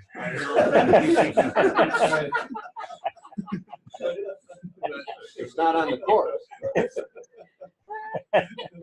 Yeah. So I mean, it's different. It's different if it's touching the course because that first one it's touching the ground. Yep. And the second one it's not touching the ground. to make this easier, Mark. It's not easier for me. I mean, they gave you pictures. I You thought gotta that's give what us The some attorney credit. that was sitting next to me for those first 3 weeks. Oh, Jim Cole. Yeah. all right, Yeah. go He back said to that number to me that 2. time. He's All right. Yeah. In that, Looking just at the above it. wording. The diagram or Just above the Yeah, diagram. sure. Wording, Number yeah. 2. Yep. It says the player may take free relief by lifting the ball, all right, removing the immovable obstruction and dropping the original ball or another ball in this relief area. So what, you're dropping in one place, but the pictures say that you're, So Replacing that Only if writing it's should touching actually the go to the right. So Yeah, that's to the talking right. about the diagram 5.2a, Right. number 2. You might So have Number an easier time. number if you 1 don't- is talking about number 1. Okay. if you Yeah, don't- but the change here is the relief area, not the drop. I That was the have- rule before, I have Correct. all that kinds you had to drop it. in a golf cart, somebody's golf cart, Right. and it didn't have a place on the course. And the golf cart drove away. So we went and got the ball and came back and dropped it because we didn't know, Yeah. we couldn't place it. It didn't have a place. Well, this ball's got a place. No, it doesn't. It has a place Okay. on the towel. All right. It just, You're gonna assume they're gonna pick the towel up and the ball's gonna stay with it. And you're gonna move a little bit. Now you but gotta I figure do it out. agree with you. They're not making it easy. Yeah, they should have made it a lot easier. No, Just it's just, No, I now know you're that. giving you a one club length. It's supposed to drop you right on the spot. Right on the Yeah, spot. it's Yeah. dropping a Now spot. you're giving it a one club. Yeah, you got the, Right. you got the space. Yeah. So that it's hasn't a good option. Could be rougher. Mhm. Yeah, right. maybe better off. Yeah, absolutely. Go from a rough to a fairway. Sure. If you park your cart near the edge of the rough and your ball's in that basket there, they could get in the fairway. So you just got to make sure you charge the player if it happens. So you need it after the round. Right. They should say, Take cash or Venmo. they should say, except when it's resting time. So are you? So No, the I'm other. fine, I'm just. The other, I mean, think about it with, the rake. So if it's on the ground and the rake is touching it, Yeah. but if it was on the top of the rake and not touching the ground, you would drop it. Yeah, the golf cart. I can see Right. that. Yep. Okay, so if we have knowledge of virtual certainty, once the player puts another ball into play to take relief in this way, the original ball is no longer in play and must not be played. That's true even if it is found on the course before the end of the 3-minute search time. So if we see the ball go into the trash can, but we don't want to go in there and find it, and we're certain, we have knowledge of virtual certainty that it's in there. As soon as we take relief and we drop the ball, that's our ball in play. And then if we happen to find it, if someone walks up and they see that player's ball there, it doesn't matter because we took relief with knowledge of virtual certainty, and we're going to play that ball as it is.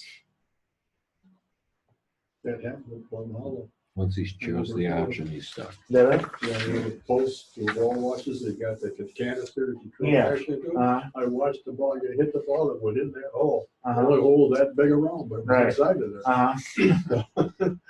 Crazy. Okay, but then this is saying here that if it's not known or virtually certain the ball came into rest in or on a movable obstruction, then the ball is lost and the player has to go back under stroke and distance.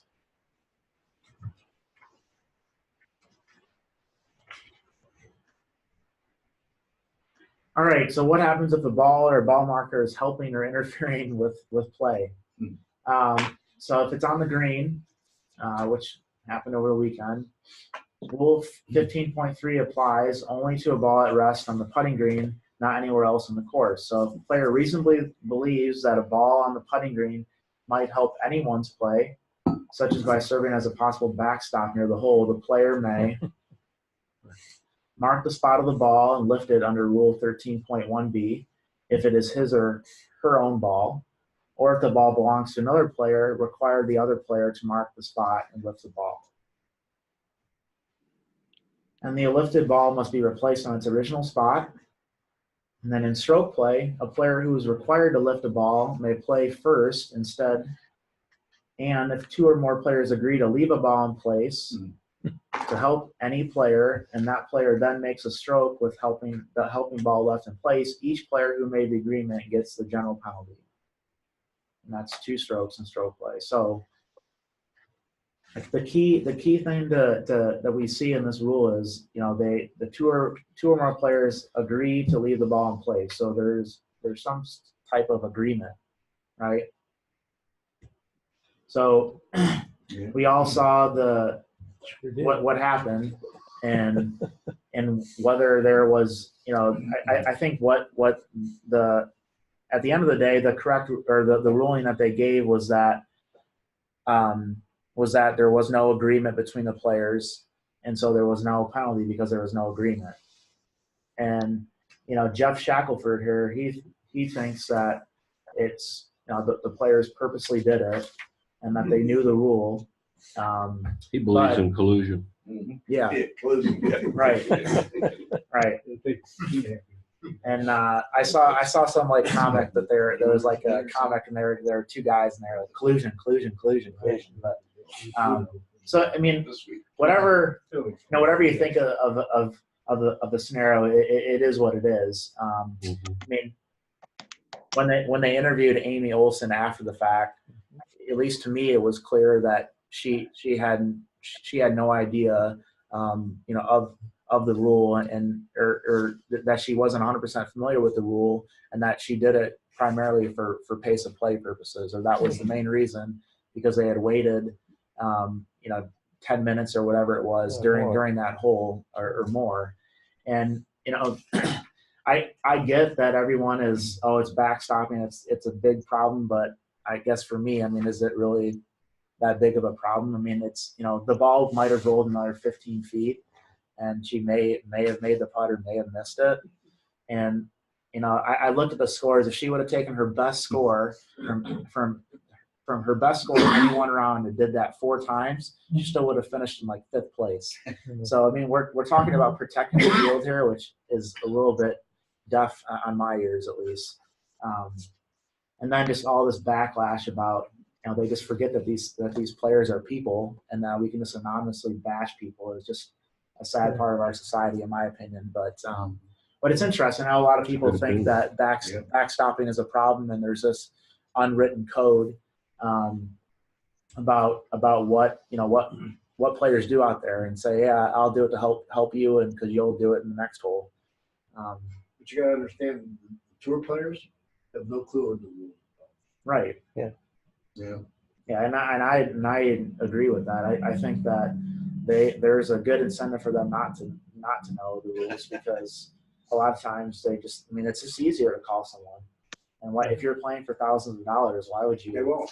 Because when I was on tour, they would wait however long it took for an official to get there. I worked with an official for the PJ Tour. He was on the tour for 38 years. And I once asked him, how many players have ever played 3-3 on the tour? Never, ever, ever happened. Right. They always wait for an official. Right. Yeah, and obviously it's a little bit different for us at our level, but even for some of the larger events, when we have a ton of rules officials out there, they're going to wait. They're not going to play 2 balls. But if it's Lynn and John and I out there, and we got 40 people, then they'll probably play 2 balls, or they'll call someone. But I think at the end of the day, there does have to be an agreement, and a lot of people say, well, it's about intent. And it's not necessarily about intent. It's about if the players actually made an agreement, and then you would ask the players in that case, did you make an agreement if you were there trying to evaluate if it was a penalty?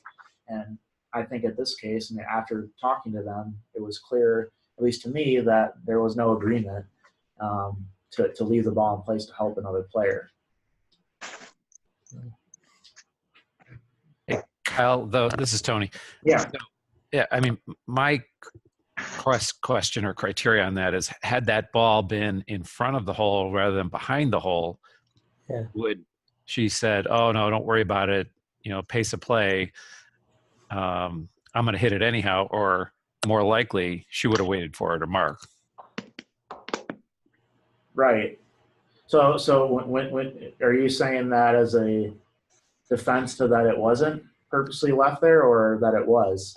I'm saying that it was purposely, that's okay, don't bother marking it because of the position of the ball, had it been in a different position. So, I don't know if that supports the agreement argument. It seems to me, but as a player, you're going to look at that and go, if my ball hits that ball, I'm happy about that.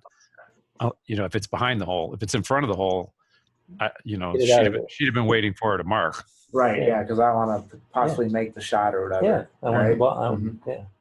Yeah. Could very well be the case. I mean, I think one of the things when they interviewed her, they did ask her if she'd do it differently next time, and she did say yes. So that next time she'd have it marked to avoid any confusion. She also said that she looked at it and it wasn't on her intended line.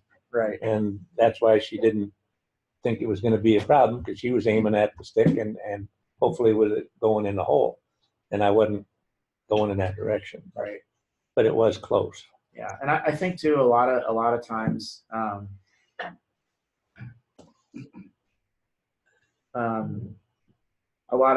when we're talking about this, we have to think about the context of the player skill level that we're dealing with. I mean, if it's at a net event, a ball within 3 feet of the hole might be a little bit different than the Michigan AM. Because, it's definitely a play. Right, exactly. I mean, and then some. Right. So I think the skill level of the event also has to come into play. But it is an interesting topic, and I know something that the players talk about, because as soon as it happened, I think, well, maybe not as soon as it happened, but I know like Ken got a text from Anthony Sorrentino about it, I believe, and so you know players talk about it. It's a thing players talk about, but I don't know. I don't know what's the right way to do. I mean, obviously you just ask the player, but no, my opinion only is that in this case, I think you just kind of sit back, and if the players are going to call each other out in it, then you know let them do that. But you don't want to get, in my opinion, again, you don't want to get involved in a situation where you're trying to determine the player's intent or trying to say that there was intentful without asking the player. So it just creates issues. I mean, if that other player had requested to mark her ball before the other player played for her chip shot, Right. then that's a totally different situation. Yeah. Right. And if that player had chipped without allowing that player to mark, then that player would have gotten a general penalty. Right. Or if it was the way I read the rules, or if it's another player in the group, could say that as well. Another player, can request a third ball. Right. That's assisting and it's on the putting green. Right. And that ball marked, yeah. So I don't know if it was twosomes or threesomes. It was probably threesomes at I think that it was a point. threesome. I think Yeah. that's why they Yeah, were it waiting. was. the other Oh yeah, player- because they were Yeah. waiting for Michelle Lee. Yeah, Michelle Lee was the one holding up So the play. it was looking for a rule. yeah. Look So for a it ruling, was yeah. collusion, and then the caddies too. But because it was also interesting in the video, the rules official from the LPGA walked by as it was going on. Yeah. So he was right there when it happened. He's not gonna say that. Oh, exactly. But anybody else, I would. Yeah, I mean, I would Let the just players determine that. exactly. That's the way I feel. Is that's just one area where it's just best left for players to. Hey, you better break that ball first. Right. Yeah.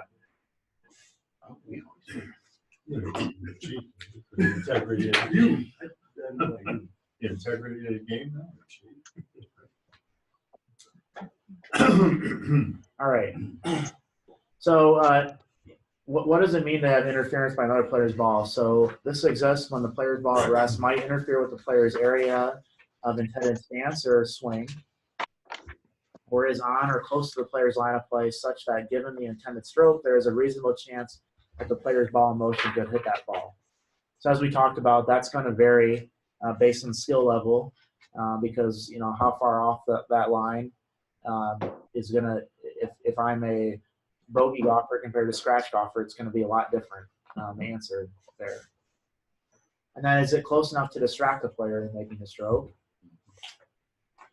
Now, when is relief allowed from interfering a ball? If a player reasonably believes that another player's ball anywhere on the course might interfere with the player's own play, the player may require the other player to mark the spot and lift the ball, and the ball must not be clean and must be replaced on its original spot.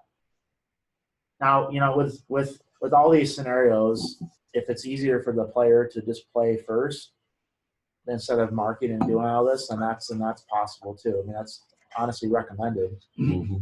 So a lot of times we'll have that. You'll have that on the putting green. A player, two right-handed players, their ball, the one that's farther right is farther away from the hole, but when that person takes their stance, they'd be standing on the other player's line. So the player that's farthest left is just going to put their ball down putt, and then they don't have to worry about moving the ball mark or anything like that.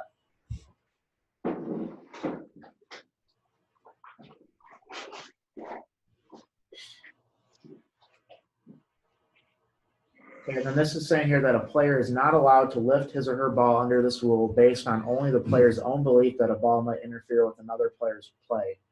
So if I think that Craig's, shot or swing is going to hit my ball, I can't lift it unless it's on the putting green. Craig is the person that's going to determine whether that ball is interfering with his play. In match play, if they both come to an agreement, the one competitor can play first, right? Yes. Even though it doesn't say so right there. Correct. Yeah. Yeah. In match play, they could agree to play out of turn for that. That'd be a good reason for them to do that.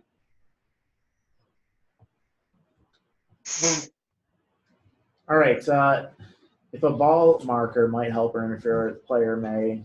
Again, we see this commonly on the green. You just move the ball marker out of the way, or play first, and then we try to move the ball marker with club head lengths not necessarily club lengths, but we all see this. And I think I've shared this with the group before, but one of the things that I've always remembered that Ken Venturi, whenever he did move his marker, he'd flip it over. He'd flip his coin over, so anytime it was on tails, he knew that he had to move his ball back. But then obviously if we're out there and we see someone move their marker out of the way and they don't put it back, we want to yell at them and say, hey, put it back in place. And even if we're not sure, maybe we were, reading something in between when they were doing their shots, it doesn't hurt to still yell out and make sure that they play from the right place. Yeah, I always do. Right. I'd rather disturb you than issue a penalty. Right. Yep.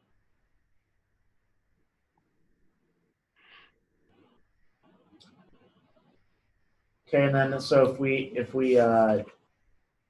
if there's a breach for Rule 5.3, so if in the case we talked about all these different scenarios where it either interferes or assists play, it's going to be the general penalty for that. I guess it's not assisting play now; it's helping play. Old terminology. So the penalty also applies if the player makes a stroke without waiting for a helping ball or ball marker to be lifted or moved after becoming aware that another player intended to lift or move it under this rule or had required someone else to do so. So that was the scenario that Craig brought up earlier. And a penalty also applies to a player if he or she refuses to lift his or her ball or move his or her ball marker when required to do so, and a stroke is then made by the other player whose play might have been helped or interfered with. And that's a general penalty. Yeah. Correct, yes.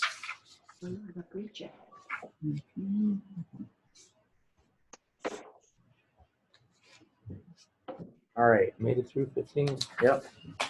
All right, so we'll get into 16 really quickly here. Won't get to too much of it, but any questions about 15 before we move on? No? All right, so 16, we're still talking about free relief, but now we're talking about abnormal course conditions, formerly known as abnormal ground conditions. And then in this case, now the abnormal course conditions includes movable obstructions, whereas those were separate prior. Relief procedure was similar, but now we're including those in abnormal course conditions. Talk about a dangerous animal condition as well as an embedded ball rule. So 16 covers when and how the player may take free relief by playing a ball from a different place, such as when there's interference by an abnormal course condition or dangerous animal condition. Again, just like we talked about with the movable obstructions, these conditions are not treated as part of the challenge of playing the course, and free relief is generally allowed except in a penalty area. The player normally takes relief by dropping the ball in the relief area based on the nearest point of complete relief, but there's going to be some scenarios where we're not going to have our we're not going to be taking complete relief. We're going to have to find our maximum available relief. And this also covers free relief when a player's ball is embedded in its own pitch mark in the general area. All right, so Rule 16.1, abnormal course conditions. This covers free relief from interference by animal holes, ground under repair, and movable obstructions or temporary water. And these are collectively called abnormal course conditions. So we have these 4 scenarios that are now under abnormal course conditions. So an animal hole is a hole that's dug in the ground by an animal, except for holes dug by animals that are also defined as loose impediments. So those animal holes of worms and insects, those are not animal holes.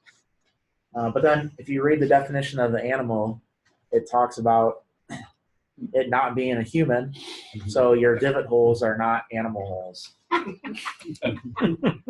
it's interesting that they had to define that, probably specifically for that reason, because some lawyer would say, well, I'm an animal. I'm an animal. Yeah. So My divot, no, my pitch mark.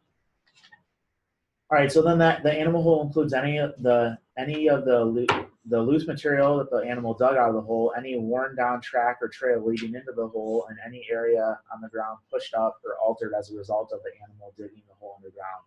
And so one of the changes, this used to be called a burrowing animal hole. Now it's just an animal hole.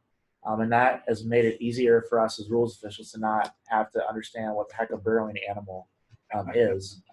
So now if it's a dog that dug this, it's going to be the same as if it was a skunk or a groundhog previously. A mole. Right, right.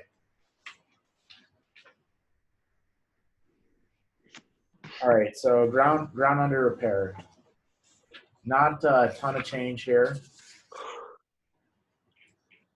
So ground under repair is any ground inside the edge of the defined area, including any grass, bush, tree, or growing or attached natural object rooted in the defined area, and including any part of those objects that extend above the ground outside of the edge of the defined area, but not when such object is attached to or below the ground.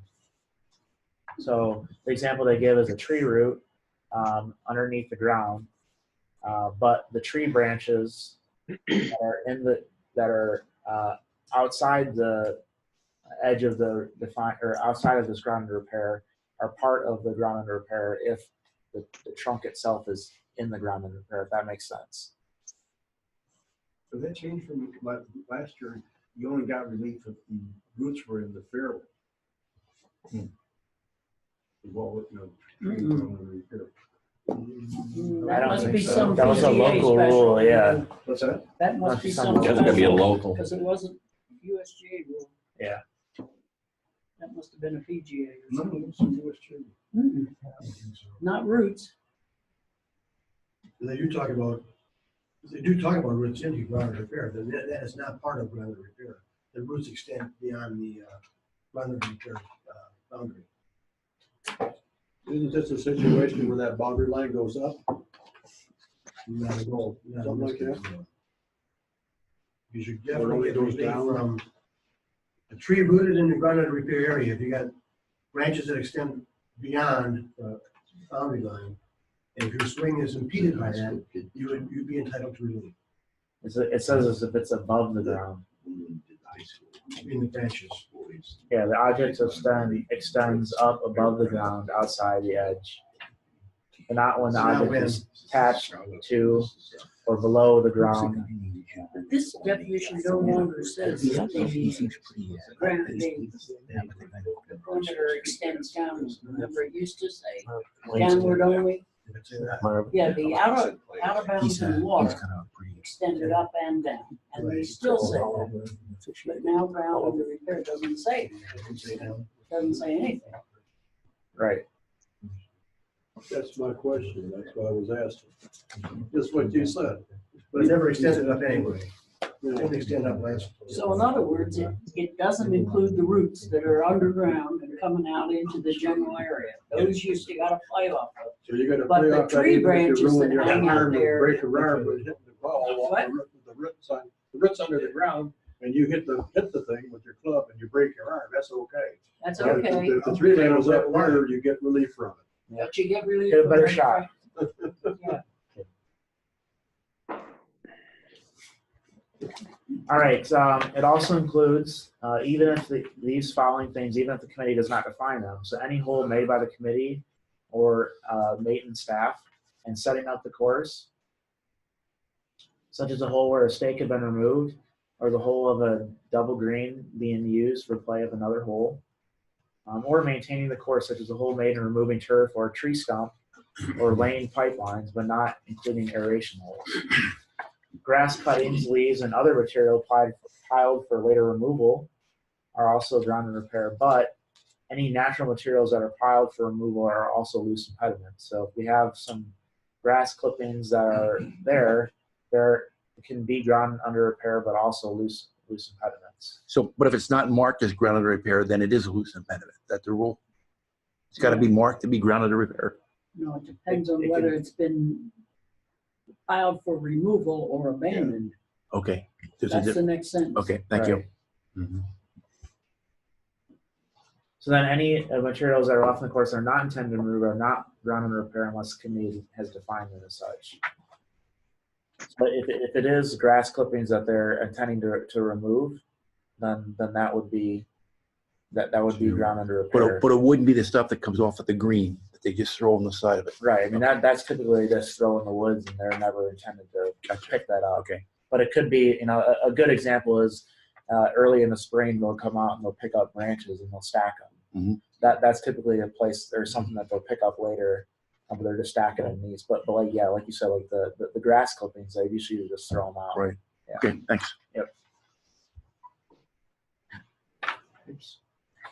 Any animal habitat, such as a bird's nest, that is so near a player's ball that the player's stroke or stance might damage it, except when the habitat has been made by animals that are defined as loose impediments.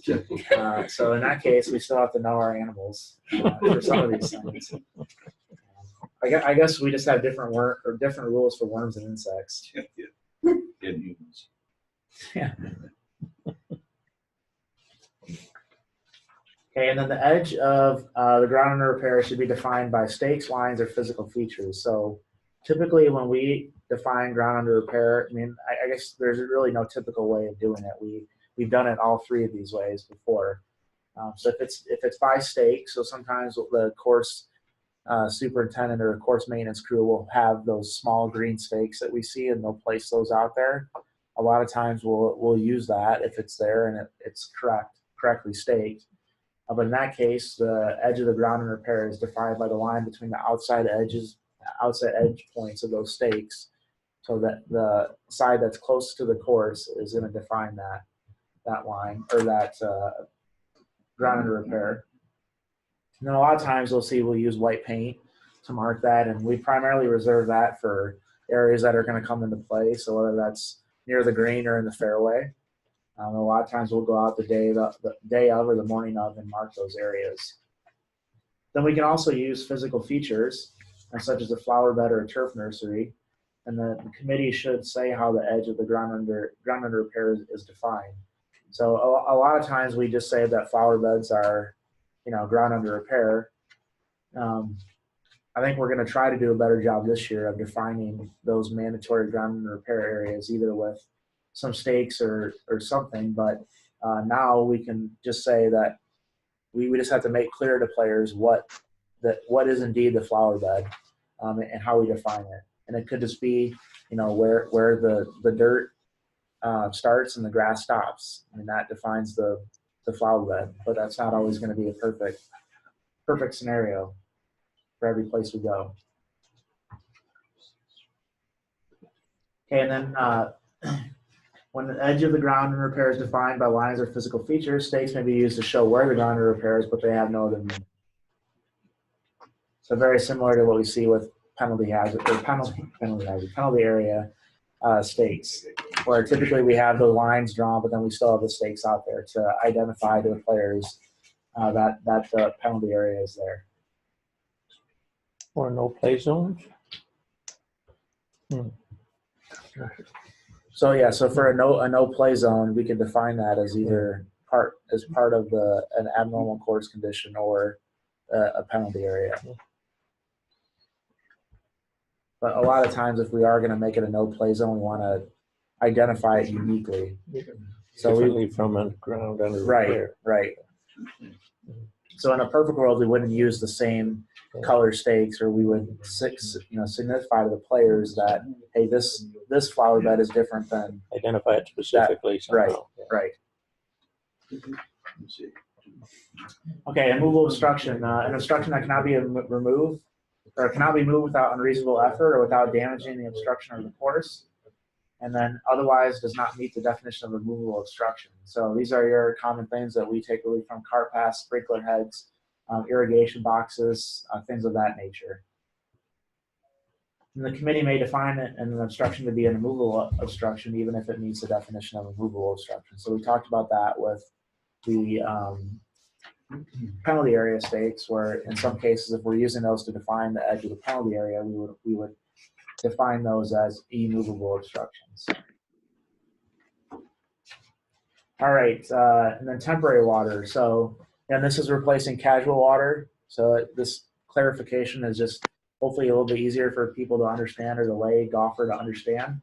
but it's any temporary accumulation of water on the surface, such as puddles from rain or irrigation or an overflow from body of water that is not in a penalty area and can be seen before or after the player takes the stance without pressing down excessively with his or her feet. But I know, I think Jim Cole was mentioning to me that on the Wisconsin thing, they said it's the stance, not the dance, when it comes to talking about temporary water. And I think that is a good way to think about it. The difference here is this time it doesn't say on the course. So if you're standing out of bounds to play a ball in bounds and your foot's in the puddle, you're going to get a drop. Are you? Well, that's what I'm reading. I It doesn't say haven't read that far. on the course. Right, you're right. I mean, because a lot of times it does say specifically on the course. Yeah, you never got relief from an immovable obstruction out Off. of bounds. Yep. Right. Or ground under repair or temporary water, any of those things. And now it no longer says they have to be on the course. I think for a movable obstruction, it does. Is a movable obstruction? Did it say that? You just read it and I don't remember. Maybe it. I think in Says the course actual. condition. I think in the actual rule it does.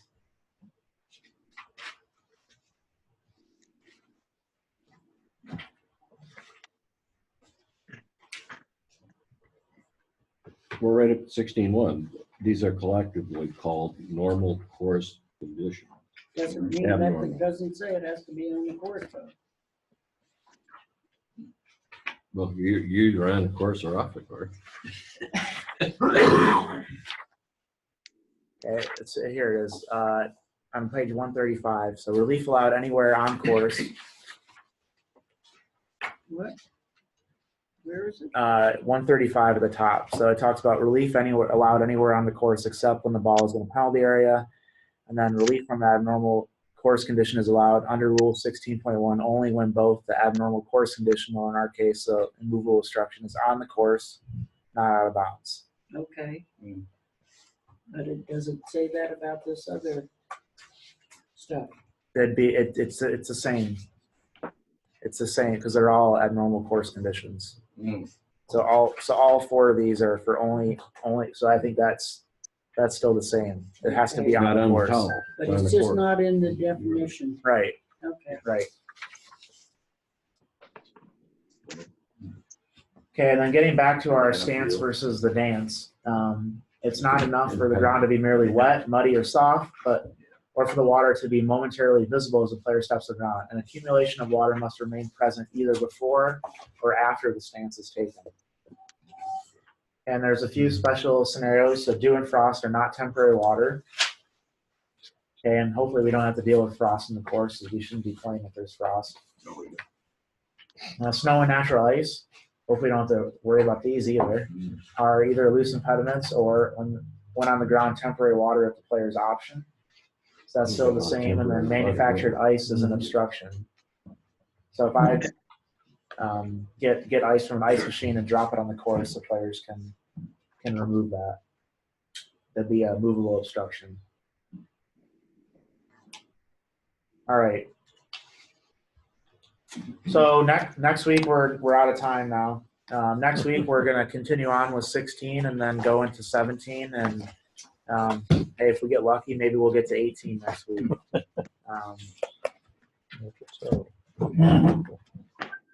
So appreciate everyone coming out, and be safe driving home for all of you who are here. Craig, come over here.